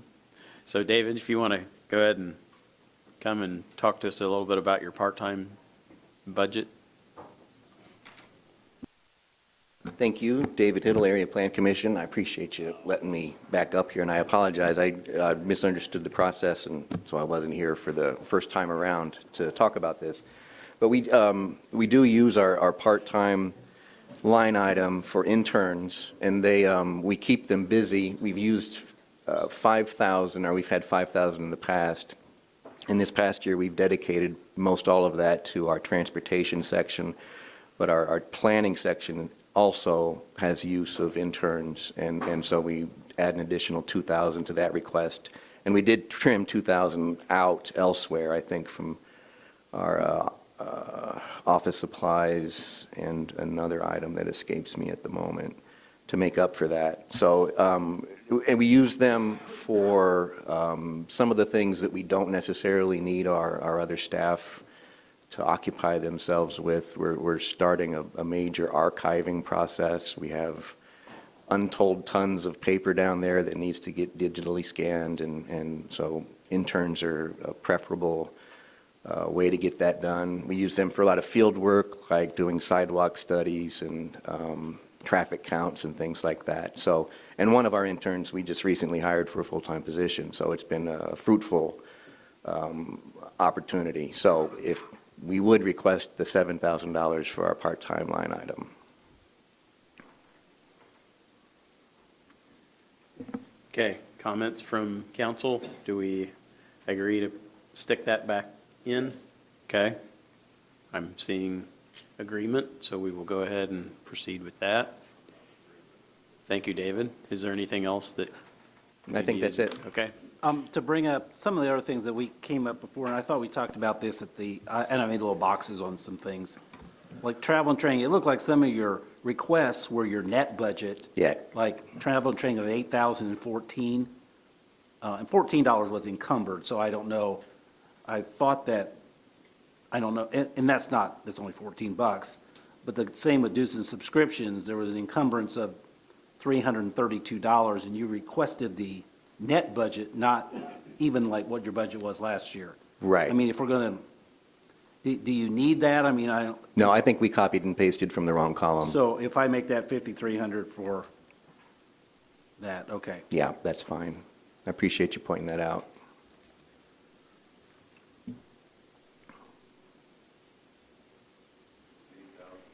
The 8,000 stands, 8,000 stands.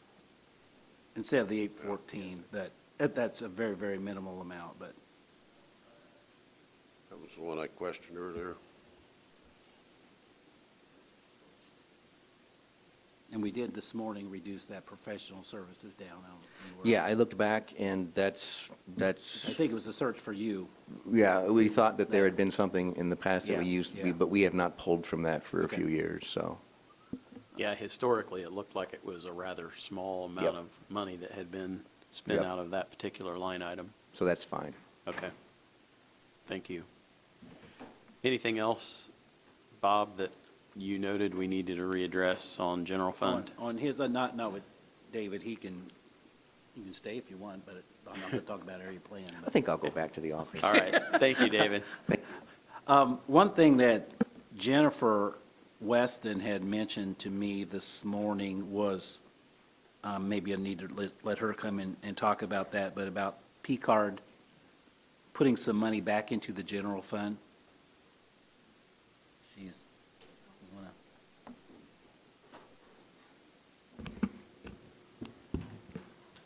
It's not much, but I thought 5,000 from the P-card rebates could go back to the general fund for next year. And that would be other financial services. That would be. So which line would that be in, Bob? I would think the 0670 in the general fund. Okay.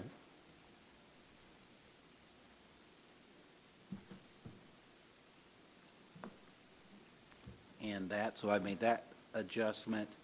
And we've had quite a few little talks about the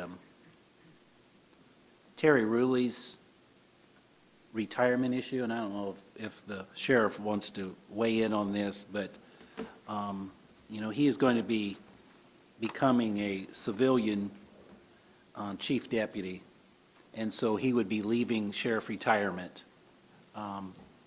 And I think from the latest information we've received today, he could be a perf position. His intention is maybe not to be there for the full 10 years before he does the retirement, but there is an option that perf has for it's a hybrid sort of plan where you're vested after 5 years. And one of the advantages to the county is, we put in 11.2% is the county's contribution. With this plan, we put in a maximum of 3.8%. So there would be a little bit of a reduction if we want to do that. Now, I'm not sure, I don't know, he sent me an email this morning. I don't know if he wants to go that route or if he wants to just skip it and just stay in the 457B plan that the Sheriff's Department offers. And that would make the county share zero, but. And Terry's obviously not here. He's taking care of a family issue. But the last conversation he and I had this morning was he would rather he wasn't aware of this because it kind of goes back and forth. Can you be in perf? Can you not be in perf? Is there a 5-year, a 10-year, a 200-year, whatever it is? But I think for him, he's going to have to talk to his financial guy, but looking at it, it's probably going to make more sense for him to take the money and put it in his 457B because that account already has a lot more money in it. That would be my guess, but if you put it at the 3% or whatever the max, it still saves the county money. Yes, yes.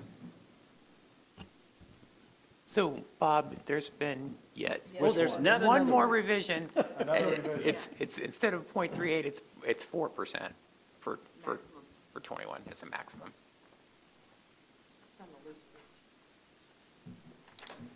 And it looked like Can anybody else find something? Some Indiana places who were offering this were doing zero, that they weren't matching it at all. But I will put this in for his salary only at 4% and the 11.2 for everybody else that's within the Sheriff's Department. And you changed mine. Well, yeah, I didn't forget that.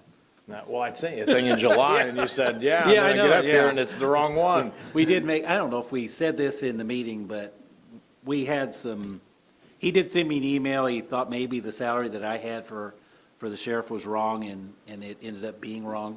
So we've made that correction. So that's like $5,000 difference. And what that was, it was the 6% that the county, that you all are given as a raise, and that's not the way the contract's written. It's based on the prosecutor, which is significantly lower than that. So I'm not going to do whatever's best for me. It's the contract I signed, so that's what we're going to stick with. Thank you, Sheriff. Anything else?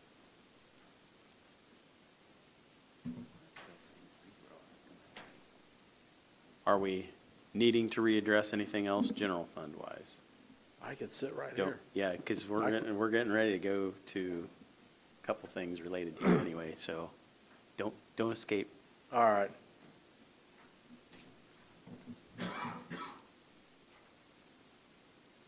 Trying to let Bob complete whatever task he's working on. You can go on. Well, You need to see. if we go back to our combing through the funds, where we left off after we got through Zach was after general drain improvement was local health maintenance. We did that yesterday. Could we jump? There's sorry. one that we'd like to add that Okay. Jennifer sent me an email this morning, and maybe let her address that, this innkeeper's tax. And the fund is 4920. It's not in your book.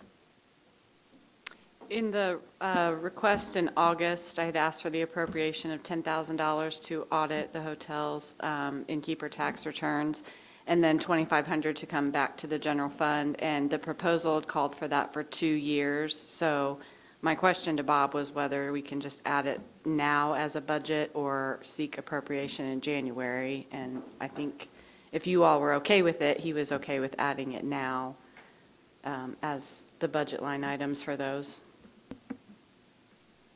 Are we all okay, council? Okay, I think we're good with that. Thank you, Jennifer. But, did you have another one, Bob? Nope. Okay. He's moving all around on the screen. I was like, okay, we're going somewhere else, I guess. All right, well, we had gotten through local road and street, and that kind of left us off with lit public safety. We had some discussions about that yesterday to a certain degree, but I didn't know, Sheriff, if there was anything particular you wanted to address, and especially Kathy and I and yourself had discussion about the whole Vehicles? vehicle situation. If you wanted Yeah, to talk so about that. we, every year we have vehicles we need, and it's a lot lower than it was last year, and we're trying to do a better job of managing that and getting you the information, which we were able to provide yesterday. When we talked about, I can't remember what the dollar figure was at this point, but for next year, and then we had a discussion, and we learned that there's money available this year, that we could actually take that out of lit this year and not take it out of next year, which helps with the budget. So we could go ahead and order those vehicles and the equipment now. What was it, about 600,000? I didn't know if you had note of that, Kathy. But we talked about it specifically so that you could get pricing before We the end get of the year. pricing now, and right now that it's was- really hard to get vehicles. Right. Right, it looks like right around 400,000. Yeah. 386 something. But that doesn't include then all the extra stuff. Right, and I think that is on the other sheet, that whole, The lights would be The other equipment, yeah. yeah. some other things, so yes. So we can get better pricing if we do it this year versus next year, we know we're going to need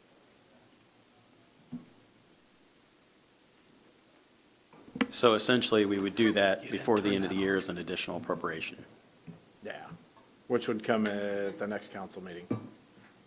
Well, it'd have to be between here and November. Yeah. Yeah. Right. Whenever you're actually getting ready to order. When Michelle sends out, we need Yeah, I the already additional signed all that. appropriations by this Yeah. date for our council meeting, the second Tuesday in September. Yeah.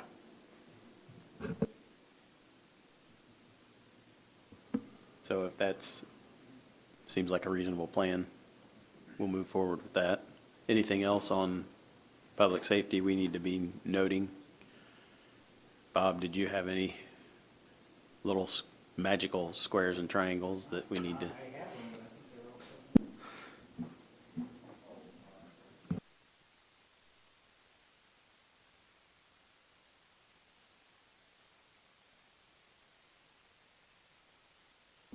Okay. All right. Anything else? We talked about 911 yesterday, so I think we pretty well combed through Yeah, that. I can explain that. The 100,000, that was a Ritter and Associates when they did the feasibility study, and it was just left in there. I told Bob this morning, and I talked to Tracy, there's a 104,000 in digital phone upgrade that needs to take place that we didn't budget for because we're still waiting on people to connect. If we just leave that in there, we could take that out of that.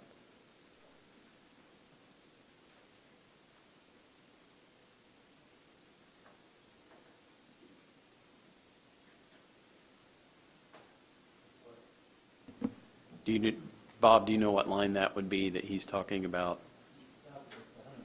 There it is. Okay, so it's in the consultant line? Yeah, and I think, Bob, didn't you say because they're all 3 series, then we could move them? Yeah, that just would be a simple make the transfer. payment. We didn't have to take council action.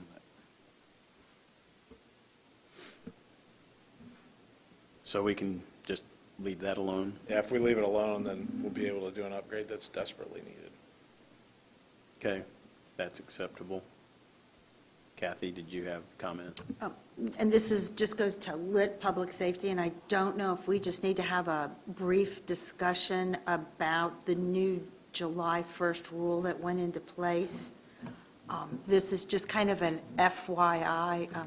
Ben and I have communicated with Judge Graham in Superior Court 3, and what it is, again, if there's a child that is arrested and they are less than 18 years of age, they cannot be anywhere near adults unless they are charged as an adult. Correct, Ben? I mean, we can tag team this together. So what will need to happen, and you know, Judge Graham has been intimately involved in this, and we do have almost $300,000 in her budget for secure detention, but that is not for these detainees, these arrestees that are not able to go in with adults. So we'll need to get some money, and I know that the adult courts, and I know that Judge Wyatt and Judge McVeigh are working with this, and so we need to look into this, and Bob is going to check and see if we can use public safety, and then next year do an additional appropriation and have money placed in an account to house these inmates or these arrestees, because they will need to go to other places in the state. Howard County has Kenzie, I think there's one in Evansville, maybe Fort Wayne, but they'll need to travel. The sheriff maybe have to provide transportation. So, I mean, it's, We do. yeah, except I think Kenzie Yeah, has. Kinsey will do it for you, but they're Right. full, and then our backup's usually Johnson, but they're full, and all the others, we have to take them, and we've been doing it a lot. Yeah. We run them all over the state. And So what it says, just to read it exactly from the language, juveniles who are being charged and tried as adults may not have sight or sound contact with adults and may not be detained in a jail or lockup for adults. So can I give you an idea of the types of things that they're facing? If I can find it real quick. You're talking about your serious offenders for the juveniles that they need to be housed somewhere, and they can't be housed in a adult facility. And so there's increased costs with transportation, and there's increased costs of roughly $150 a day per diem as of right now is the estimated amount, in another facility that most likely will come back to us. They don't know that officially yet, but there's no funding mechanism from the state or the federal government to allocate for this. And, you know, if some of these, as the judge has stated, can be held up to a year. So that's $54,750 per person. Per year. Per year. So, you know, that can add up very quickly. So we're going to have to think about, you know, seeding this fund, and we'll check to see if we can use some of the public safety money as we're moving forward. So the state passed this, correct? Right, it went into effect July 1st, takes place, I think Ben said December 21st. They have any ideas on how these separate entities and these separate counties are supposed to fund this? They just pass a law? Yes. So, more to come. And a lot of us sheriffs met and talked about it, and there really isn't very many. And Tracy, if you want to weigh it, there aren't very many places in the state that can do the sight sound separation. It's impossible. Even in our current, with our J1, our little bump out there, Right. they can hear adults. There's. So that's no good now? Nah, they can go there and to be transported from it, but they're going to have to go to a hearing and find that they can be held in an adult facility. And I think most recently, I think we have 8 kids in there that would fall into this, but they've already been waived to adult court. So they would have had to go to another facility before their appearance and then brought here, and that's the sheriff's department transporting them everywhere. And we have 6 hours to find a place for Yes. them. Or to have a determine. hearing to waive the Right. adult court. But my report on that and how that all passed, you know, we did a bump out for about four cells or something like that. About 350,000, and that it was a success program because the rate of recidivism was just zero. Oh, and they're still doing that, John. They're still running through the list, and if they can get people placed or back home or in other services, that's what they're doing. And I think they're doing a great job. Yeah. But unfortunately, our community's growing, and as you see the news, some of the crimes are becoming more serious, and unfortunately, there's juveniles that are taking part in that. Yeah, you know, as we all know, 2009, when they wanted to build a juvenile detention center, and that was house divided in my home, because my wife was for it, and I was against it, because it was $22 million to build and $2.5 million a year to operate the thing, and it was supposed to be off of user-friendly money, and these people weren't paying. So we were going to get hit with a big thing. I don't know if anybody thinks we should have built it now or not. I don't know, since they pass all these laws at the State House, and so. I personally think we should have built it. Oh, do you? But that's just me, and we run into our facilities paid for now. And we're in this area, the west central part of the state, we're the big guys on the block. I visited a few of those. I went up to Valparaiso, I went here and there with her and all these places. You know, a lot of people have the not in my backyard, and I get that. I totally understand that. But I think what we have in Tippecanoe County with the university and all the healthcare providers and everything that we have here, I think we're missing the boat to be able to have an impact on kids in a positive way, not just for our county, but they'd be bringing other juveniles here, and they'd be writing us checks. And Well, we wouldn't thought be- that, but the research and the study we did, a lot of these people weren't paying. The other counties? The other county, they weren't paying. So that's why some of these places bellied up. Some of these juvenile detention centers went bye-bye. But I visited a few of them with her, and it seemed very impressive, but the dollars wasn't working. So then that's why Rolla and everybody Tom and commissioners came up with a bump out, and we thought that was the cat's meow. So. And I think it's working. Oh, okay. The staff over there, they come over and talk to us. Do we need a bigger one? I mean, another big bump out? I wouldn't think so right now. I think How many it's working. juveniles, I'm jumping back and forth, how many juveniles do you think we have to arrest a month, and pick up? I mean, is there an average? I couldn't give Under that to you 18? right offhand. I'd have to get with juvenile probation and look that up. I know, unfortunately, several times a day you can pull up there, and Lafayette's there, West Lafayette might be there, our guys are there. But I know that's just bringing them there, and I think a lot of them are actually put into other services and not taken to another facility and detained. Thanks, Sheriff. John, these are, I found it, what I was looking for.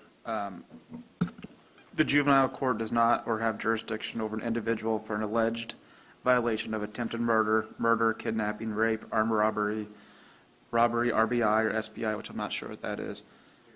Thank you. Children and firearms is a felony. So we're talking about a very small number of kids in which this falls under, but those are the type of alleged offenses in which we're referencing here. So this is just, everyone, I think, is now, treading a new path, because we're really not sure how many or what we're going to do. And we're not the only one in this situation. It's all 92 counties. So this is more just FYI, this is coming, and we're just now laying the foundation so that we can pay for this when the bills start coming in. Yeah, absolutely. And again, we're all communicating about these things. We're meeting now to discuss different ways to handle runaways and how can we make that better. But yeah, we're all working together on this. And I think we'll be fine. We got a good county here, and we'll do the right thing. Okay, thank you. Just kind of say to that, we all need to be very preventive and support your Boys and Girls Club. Was that a plug? Factual information. The paid announcement. Okay, anything else on public safety, on lit, that we need to be addressing? Sheriff service fee, that's on our screen now. I just changed the amount, the request. So we're talking, and you're just clicking everything. I'm clicking away, I'm not paying attention to you. Bob doesn't listen to what we're doing, he's No. just doing his own thing. The That budget will should- probably be entirely different by the time it's That all said and done. 1193, what we do is we take the money from the 12 months prior to the end of July, and that's what we appropriate, and when the budget's Page requested, we don't know that 49. number. Yeah, page 89. 49. Huh?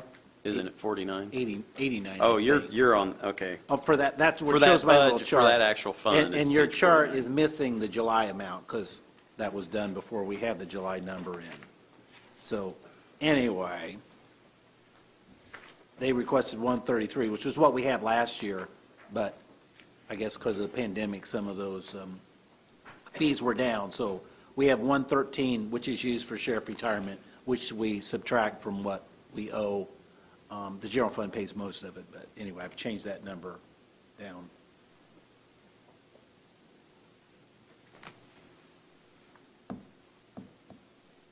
Okay.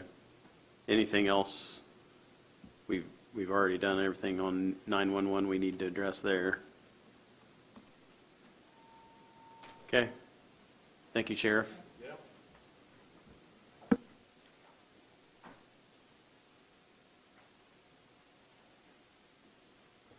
We've already done Major Bridge, MVH.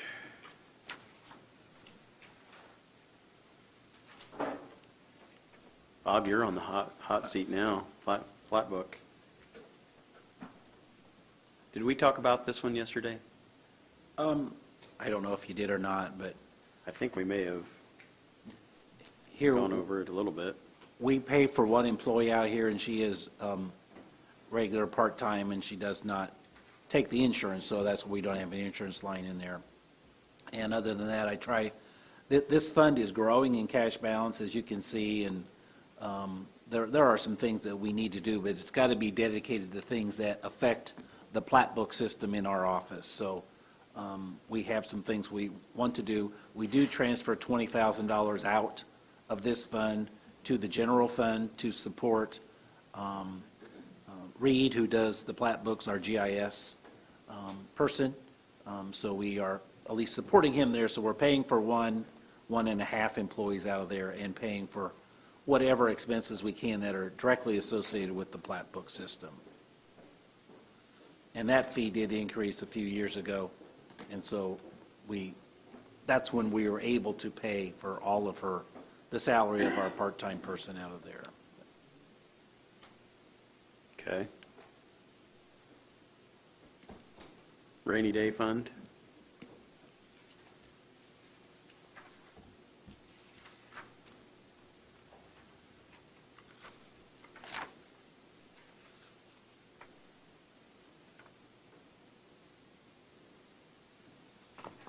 Anything there? Nope.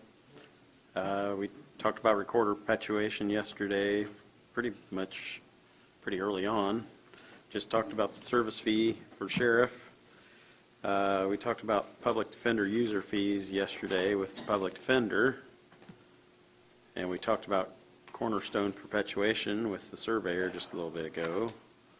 We'd already looked at local health, trust fund.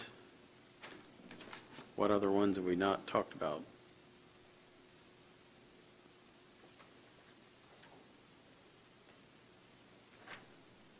Unsafe building. And that one, again, we're pretty much just appropriating the cash balance so that Right. if we need to take down a building, we don't have to go back through the appropriation process. Mm-hmm. What page is that on that? 50 Building? 51. 51? Yes, 51.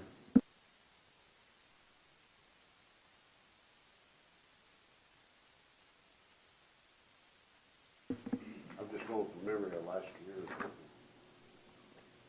It was 50,000 for 21, but you've got, what, 46.2, Bob? Yeah, there's a $50,000 appropriation right now, and they spent a little bit. If he would happen to need that 50,000 in 21, then we can't allow that 46,002 in 22. So we're kind of making the assumption that, and I know Mike knows that if he uses the 50 this year, there's not going to be any money left. Just because you have an appropriation doesn't mean you can spend it if you don't have the cash. Mm-hmm. So,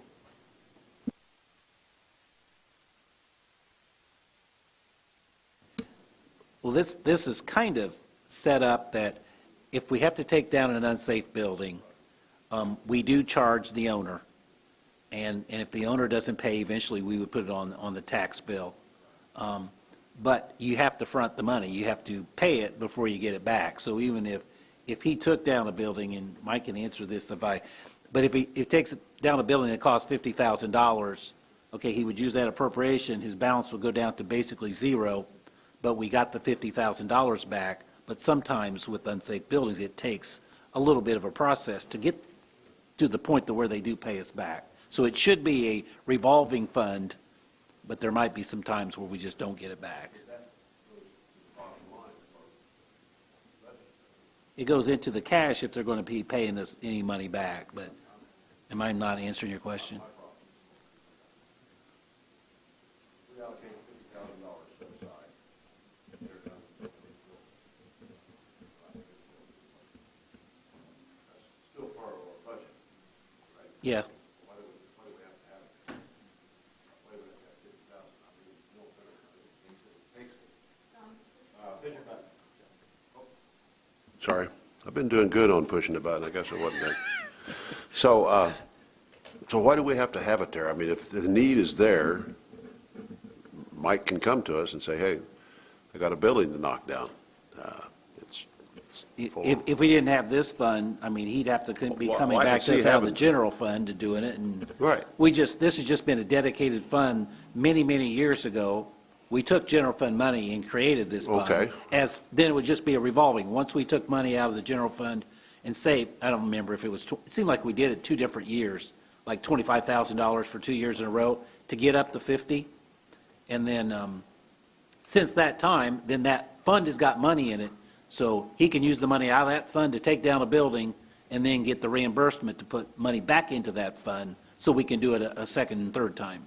Okay, I was just saying, why do we need 50,000? That's all. I mean, I understand the fund, I see the need for the fund, but that mean dollar why amount it's that much? goes to our bottom line. It's not going to help us at this point. I mean, I guess we could move some money back to the general fund, but 50,000 is not a lot of money if there's some big commercial building. Yeah. We had the one at Well, I understand Monmouth there a that's few torn years down. ago. What if that was going to be That a was, lot more? yeah, that wouldn't even have touched that big commercial building that we I talked understand. about. And Many times. the reason we did that is so we wouldn't have to wait and go through appropriations if it was life safety issues that we had to get it down right away. So Okay. that's why we put it in there. I was just looking for dollars. Mhm. No problem. Yeah, I understand this, especially if you get a brick building. Check your wallet. Huh? Checking for dollars, get your wallet. I'm going to be broke in the future.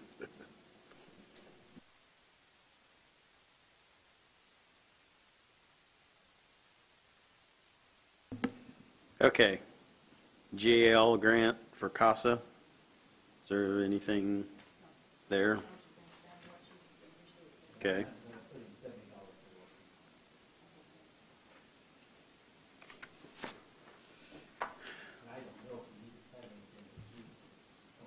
She's always had her revenue, or the grant amount, equal her appropriation, and now adding that 70 puts her $70 more budget than her revenue. Now, she does have cash in there. I don't know that that's an issue with that particular grant.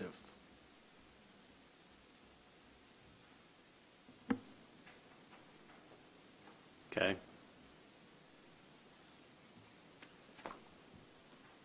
Ineligible homestead.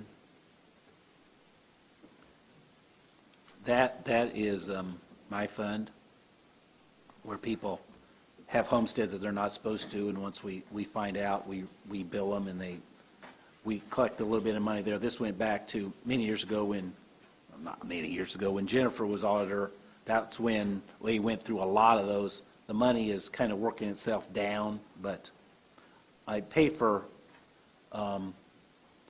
the employee that does, Jennifer, that does our minutes for that council and commissioners meeting. A fourth of her salary is paid out of there, and then all of the operating supplies of the auditor's office is paid out of there. And Your cable is, it's not here, though. The problem is the wall.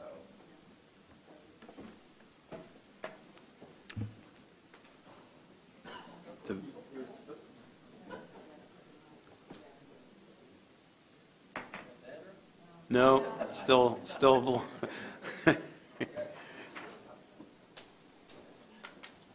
I thought it was just Bob had a screw loose, but maybe there's something else. I was ready to move that we adjourn, but now I guess not. Okay. Anything else to note there? I had plus 20 total from where we were.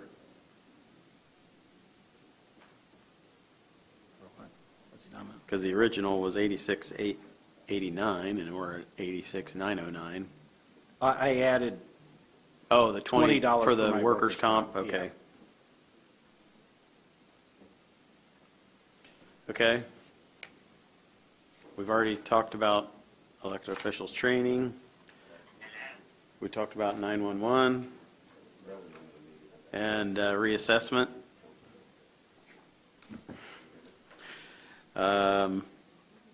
Probation user fees. Went through that yesterday when Dave was here. Anything there, Bob? Nope. Okay. Pretrial. Anything on that one that we didn't address already? Okay. Is that on pretrial? Okay.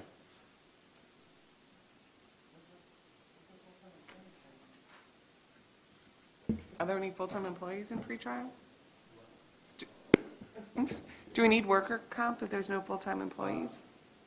Well, I think it has to do with. Yeah, workers' comp can be for part-time as well. Workers' Okay. comp is all employees, not Yeah. just full-time. Okay. Right.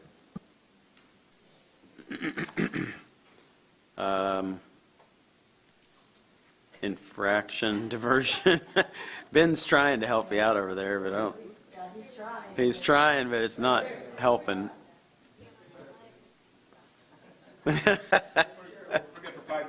Yeah, for another 30 seconds. Put another quarter in the slot, maybe it'll work for a little longer. Bob's overrun his time, that's the problem.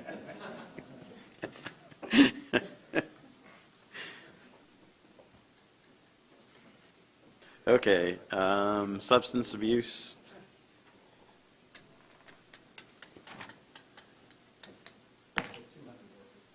Tur- 200 workers' comp there.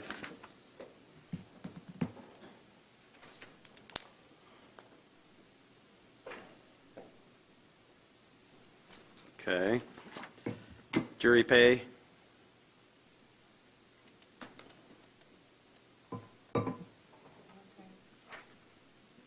No changes there.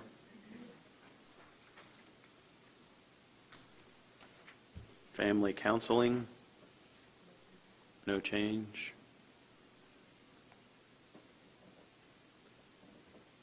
Recycling. That's Tom's job.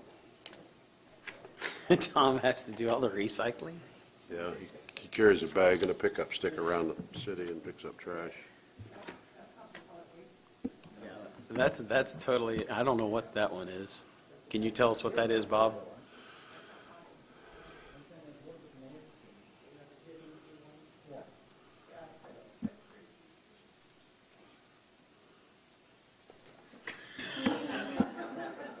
What page are we on? What page are we on now? 58. Oh, which one off?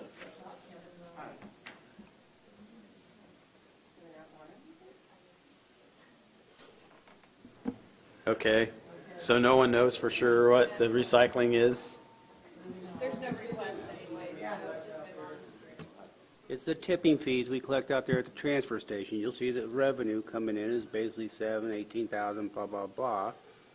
And then we eventually transfer that over. We used to pay West Lafayette for that way back when, but now the extra goes into solid waste to take care of their things, our Okay. recycling. Well, solid waste is everybody got to do that money. Right. I mean, so in fact, how much is sitting in there? Looks like 95,000. Man, that's a lot There of we tin go. cans. We could cut. we That's could a lot use of tin that. cans. We could use that instead of the supplement from Eat It. For recycling. For recycling. But that's what's collected off tipping fees. How much was it we were going to put in from Eat It? It was 75 for this year. It was 75. going to 100 for '22. So you could take that out of the Eat It budget if, I don't know the process of billing, because what we were doing is after the solid waste district funds were expended, then we were just paying it directly from Eat It, those expenditures. Can we pay directly from this fund? Well, it looks like we, have 75 budgeted for this year? We have budgeted transferring 75 to somewhere for this year. Do you know where? I'm not off here, I don't think I would know. We could investigate that and see, but that needs to happen this year, so you don't, if we do that 75, you're only going to have like 25,000 left, so we can't do that again for 22, Yeah. but you don't want to change then the Eat It budget, do you, for 22? Well, I wouldn't want to do both, but meaning you could either, because we have not started hitting the Eat It budget yet for '21, correct? Is that right, Kaylee? Yeah. Okay. So instead, we could use these funds and then just keep the 100,000 in for the '22 budget. It would just depend Yeah, on what you guys wanted to do. I assume the 75,000 is going your way. Is what That now? it was intended to go your way, because we got 75,000. Well, I don't don't think know we that still that's- haven't spent any of that. I don't think so, because we budgeted and Eat It. Quite frankly, I didn't know that those funds were available. But if we did this last year, did we not I don't realize remember. that we need to adjust Eat It I don't remember. I mean, we have it in Eat It right now for 21? for '21. 75,000, so We unless, may have double dipped that. And So- we could- so and you- could we that have been if you have budgeted it in both places? budgeted there, we could leave this 75, we could budget 75 again, and no, we're not going to use this 75 in 21, and we're going to use it in 22, and lower your 22 Eat It by 75,000. that's a great idea. If you want to, I'll put a 75,000 in here. I mean, And well, then I'll go back obviously, we'll have more, but, I mean, you could do 100, correct? Well, we don't have 100. But you will have by that point, because it's, well, let's bring it in.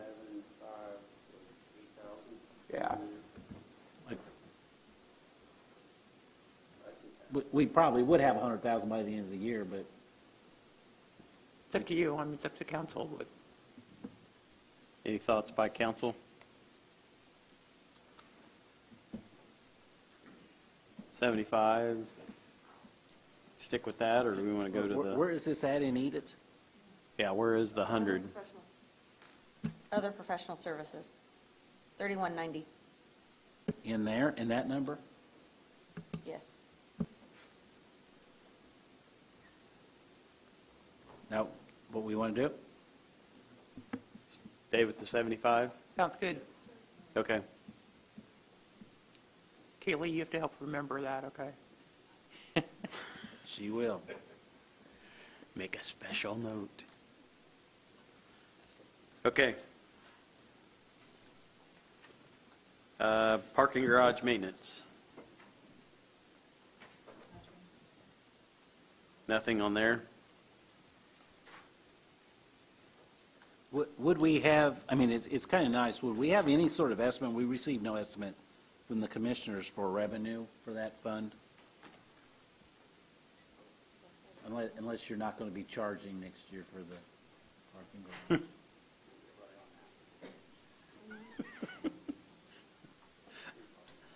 It's nice to have a number in there, but, We sent that to you. no, Yeah, we did. no, I know you didn't. Julie McKenzie. It came from Julie McKenzie? Well, that's got to be on my budget form 1 is I what know. gets entered in here. I don't know who Julie McKenzie is, but. So the management contracts, they raised, the contract went up or something? Garage maintenance? Yeah, she told me she said that. Correct.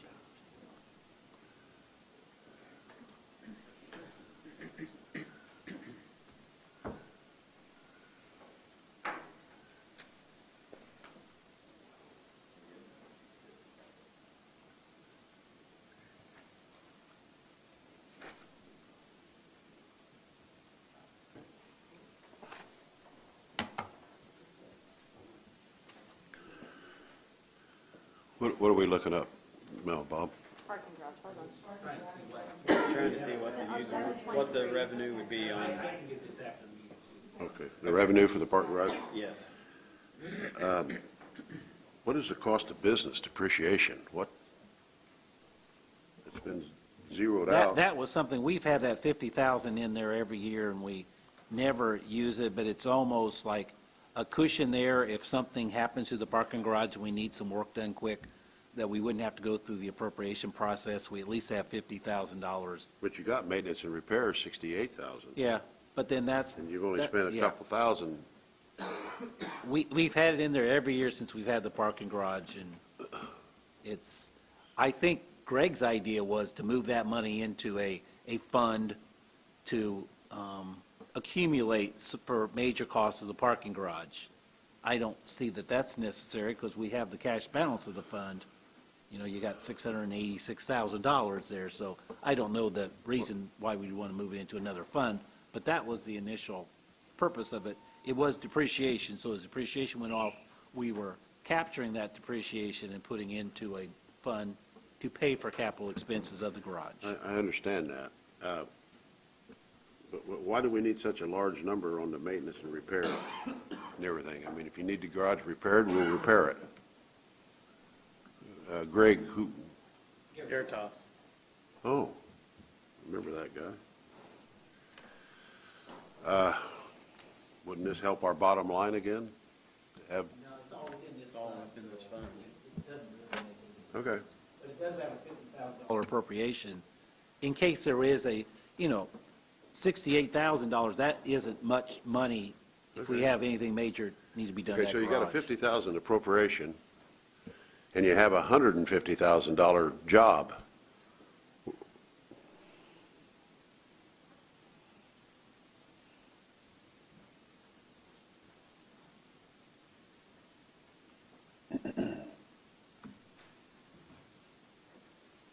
We were hoping to base the parking garage estimates off of what we had in 2019, because 2020, we had a lot of people that weren't coming for work because of COVID. So, But that's this the number numbers. does not, this is the hourly people, or these are the ones, the in and outs. This doesn't include the county employees, right? So. That's from Heather. Yeah, I'll get Yeah. that. Hang on. Okay. We will get a number, by the time next Thursday's meeting, we'll have a number Okay, bye. in there for the revenue, if that's important.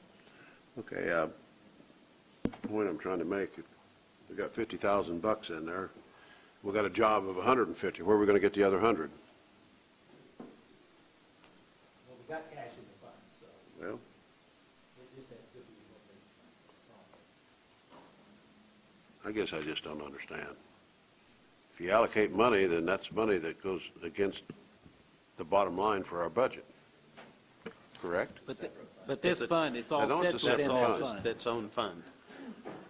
So it doesn't hurt any other fund, but it just has money that's available to be used if we needed it.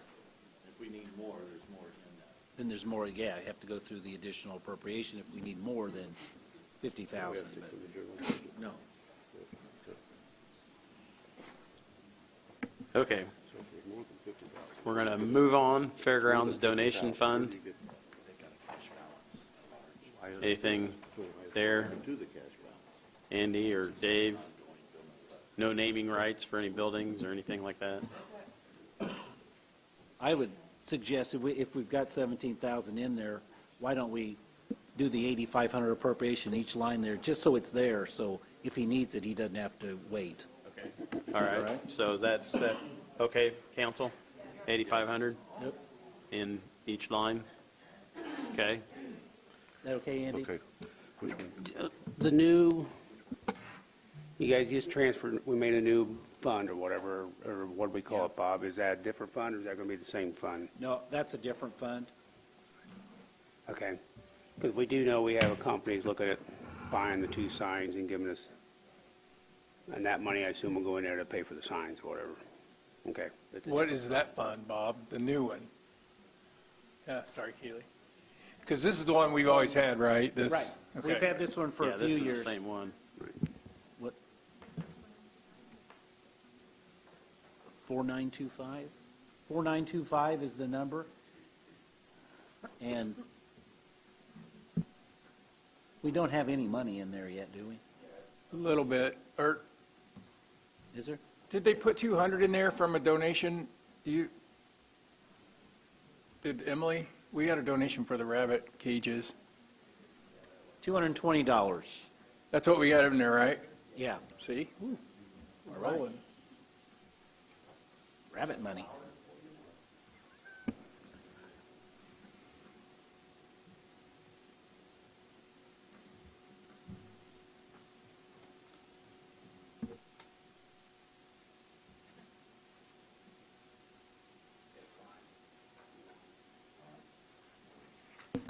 Okay. Park donation, or no, yeah. Health Department donation fund. Anything there that we need to appropriate?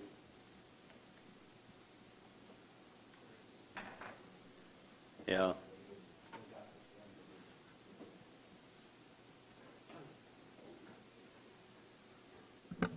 We are here. We just got done with a clinic. That's okay. So we are appropriating the United Way funds out of the donation account since it doesn't have its own fund every time we use the hotels for quarantine and isolation. So every time we have a bill to pay out of there, we appropriate that. But that's, our United Way funds did not get their own account, so that's why that's the way it is. So we'd be better off to do an appropriation now.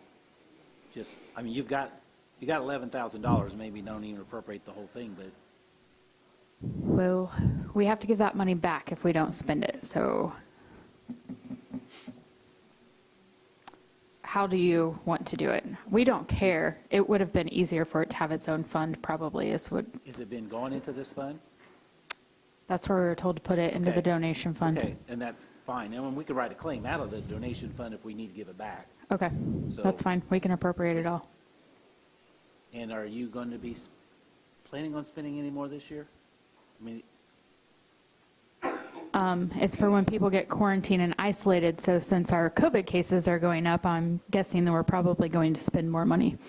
so if you did an appropriation of like 10,000 out of your 11,000 balance. We can just appropriate it all instead of leaving anything left in there. I would like to either do it all or as we go, Would you because be it's, buying some supplies? no, it's all would- for quarantine and isolation. So all the other professional services, we did 11,400? Mm-hmm. Okay. It's lined up and ready for you to go. Perfect. Okay, thank you. Park donation fund. Did we talk about this one yesterday? When Randy was here? And I think that's mainly birdseed is what they generally spend all of it out for. Okay. We talked about the surveyor donation when Zach was up here. Villa, anything there? We don't really have any cash balance to worry about there. Carry home donation. We talked about that one. Ben, did you have any notes? The only notes I had is that Rebecca's aware she needs to spend from that account the upcoming year, but in terms of what specifically she's looking for, I think to be determined. Okay. Law enforcement warrant fund, we made changes on that one yesterday. Anything on jail lease?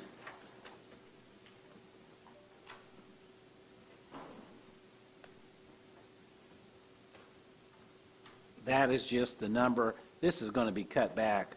I'm not sure exactly what property tax are going to allow us to bill next year.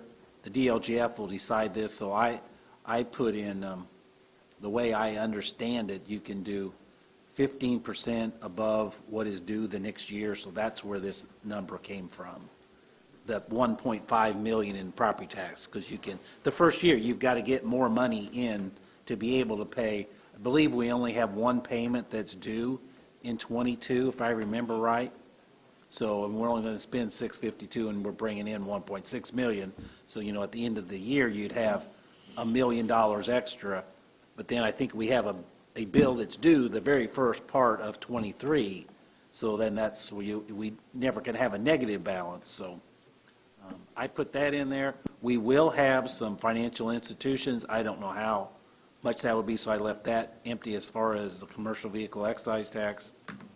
And when I did the excise estimate, I used 9% of property tax, which is generally where excise pretty much ends up. So anyway, this is to pay the bot for the new jail community corrections project. Any questions there? Okay. County self-insurance rainy day and employee health.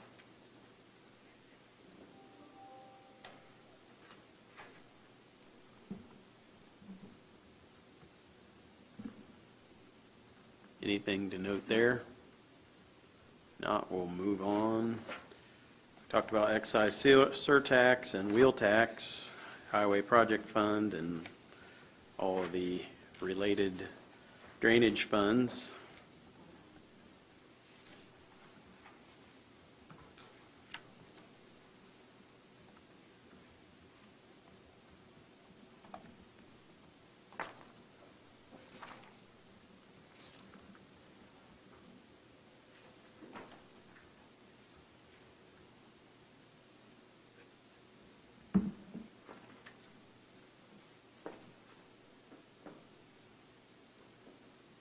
There's our balance.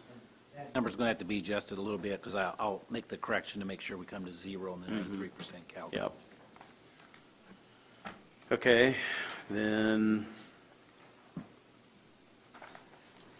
down to Francis Power Trust and the battleground fence.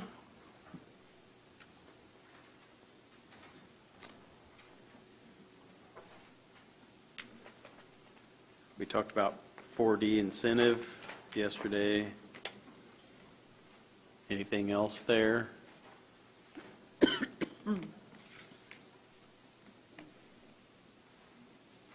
Going back to that battleground fence,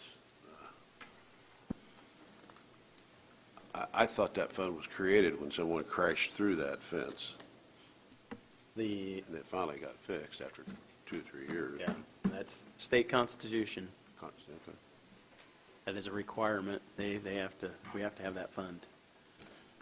I think they generally give us money way back. A long time ago. And then the only revenue we have is interest on that, and you can see it's getting down to $11,000. We're not getting a lot of interest, but we're required to maintain the fence around the battlefield, so. If we do have, sometimes we do have people crash into it, but then we get some insurance claims that try and get some of that money back. So it has to stay. Yes, it does, by the state constitution, because it's there. Okay, moving on. 4D clerk, or unless I missed something, we talked about prosecutor incentive. 4D clerk.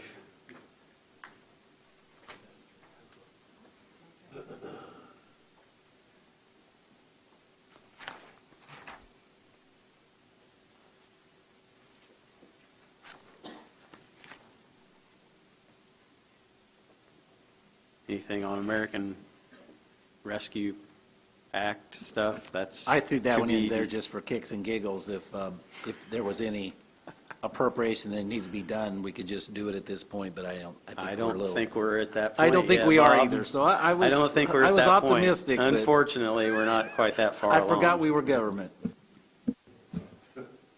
And Bob, realizing that this is half of the money that we're going to be getting, when will we receive the other half? I think it's exactly 1 year from the first half, and this one was like the first part of May, if I remember right. So May of next year is when we get the second half. I think it says it will be 12 months later. Tom, do you have any other input on how soon we may be starting to get a better handle on where this is going to go? So apparently in the current legislation that's being considered at the federal level, that legislation could potentially change all of it, meaning that right now infrastructure is limited to those three things, water, sewer, broadband, and it could open it up to any infrastructure project, which changes everything. So it's still in flux. I mean, still in flux. We had a meeting with Senator Braun's staff in which we discussed that, and some of those, a plan can't be put together until they finally make the decision to stop changing the parameters. So, obviously the goal was to get this money spent as soon as possible, and to get projects moving, but, the constant change isn't helping with that. So, more to come. So there's the holdup, Bob. It's not anything to do with anybody locally, unfortunately. Okay. We'll not focus on that because we'll all become very depressed. So moving on to, we talked about, is there anything in the grant, Jason, that we need to address, community corrections grant? I don't think so, because that's typically, it's the year from July to July, or is it? It switched a year or on the calendar? I'd forgotten about that. I should know that by now. I know. Okay. Okay. That's all on those. We've got a couple of them that we got to approve or talk about Little Weeaw. No changes? No changes Same- there. Same as every year, yeah. Do you want to put that up, Bob?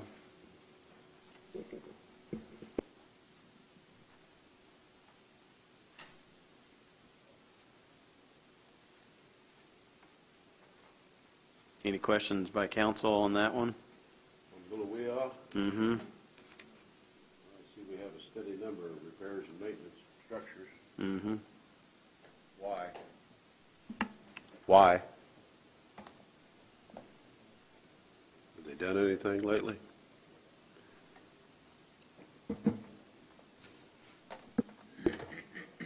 It's the same, it's the creek, it's a ditch, I don't know, they just do the same thing every year.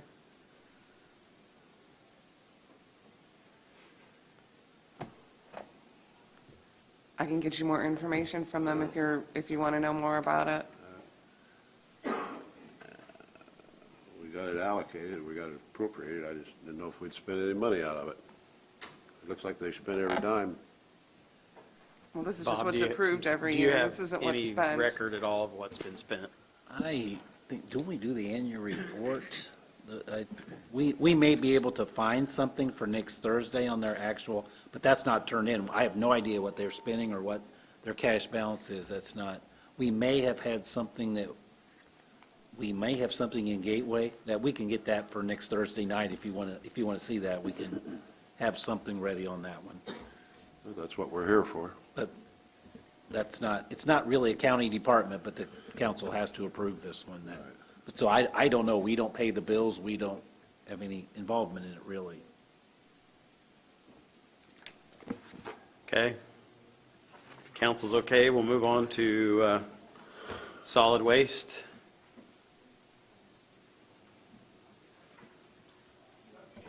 Do you want me to present that budget now? Yes, if Okay. you would, please, Tom. So just like we spoke about a few minutes ago, the cost of recycling at the facilities are not being covered by the tax rate for the solid waste district. And so, 75 was budgeted from EDIT for this year. And then we had planned on 100, which, obviously we just made that shift from that other fund. So the budget remains largely the same as it did last year, and fully expending the resources from this tax rate. Obviously, the need and the use of the recycling centers are increasing.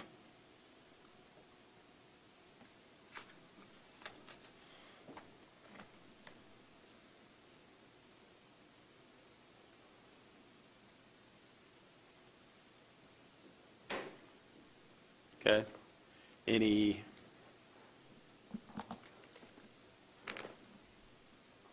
questions by council? Notes?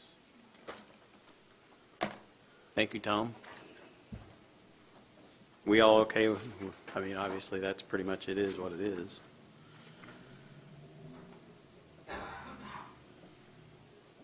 Okay, Greater Lafayette Convention and Visitors Bureau. This is the group that receives 40% of the innkeeper's tax.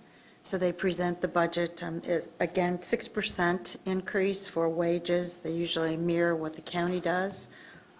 And this is the presentation of their budget.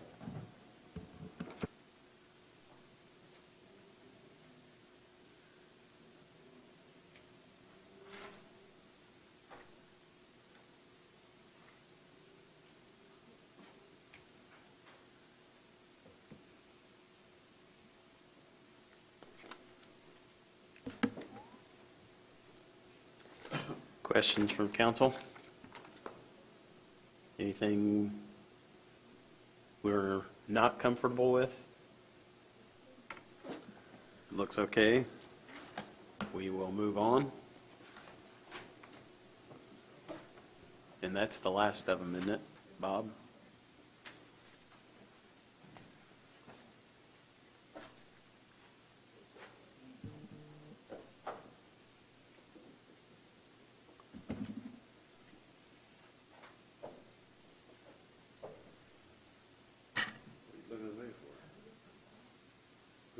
Thoughts?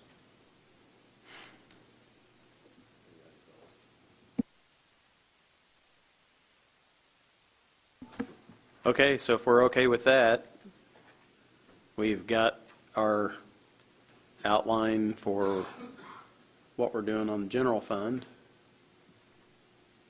Any last thoughts or things we need to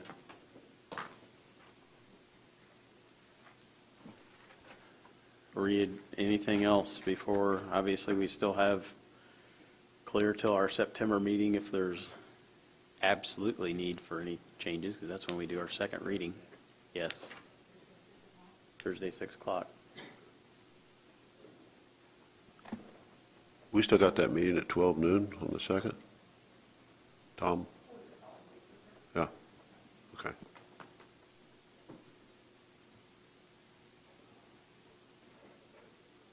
So if you want, I can give you a little update on Little Wea, what it is. Oh, yeah. If you've got some information that would be helpful. Sure. So the background is it's a conservancy district. The expenditure is on repairs and maintenance of the ditch. And every year they look after winter for the ditch and see what kind of repairs that need to be made. Any money that's left over is spent on mowing. And they try to have the ditch completely mowed once every 3 years. It's being handled by an accounting service, CHARS Accounting Services. And then they have a cumulative maintenance fund.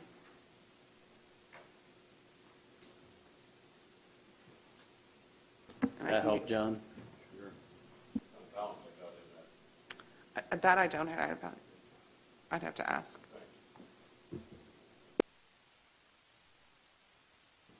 I just have problems with these funds accumulating, you know, but that's fine. That's where I come from.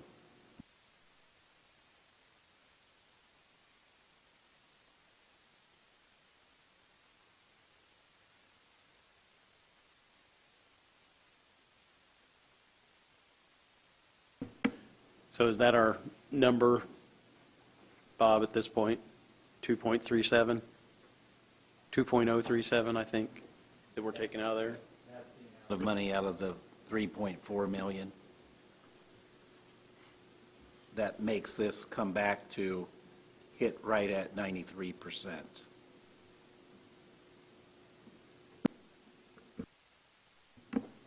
Okay. Anything else, council? Any other thing that needs to be raised before we adjourn from this part of our process?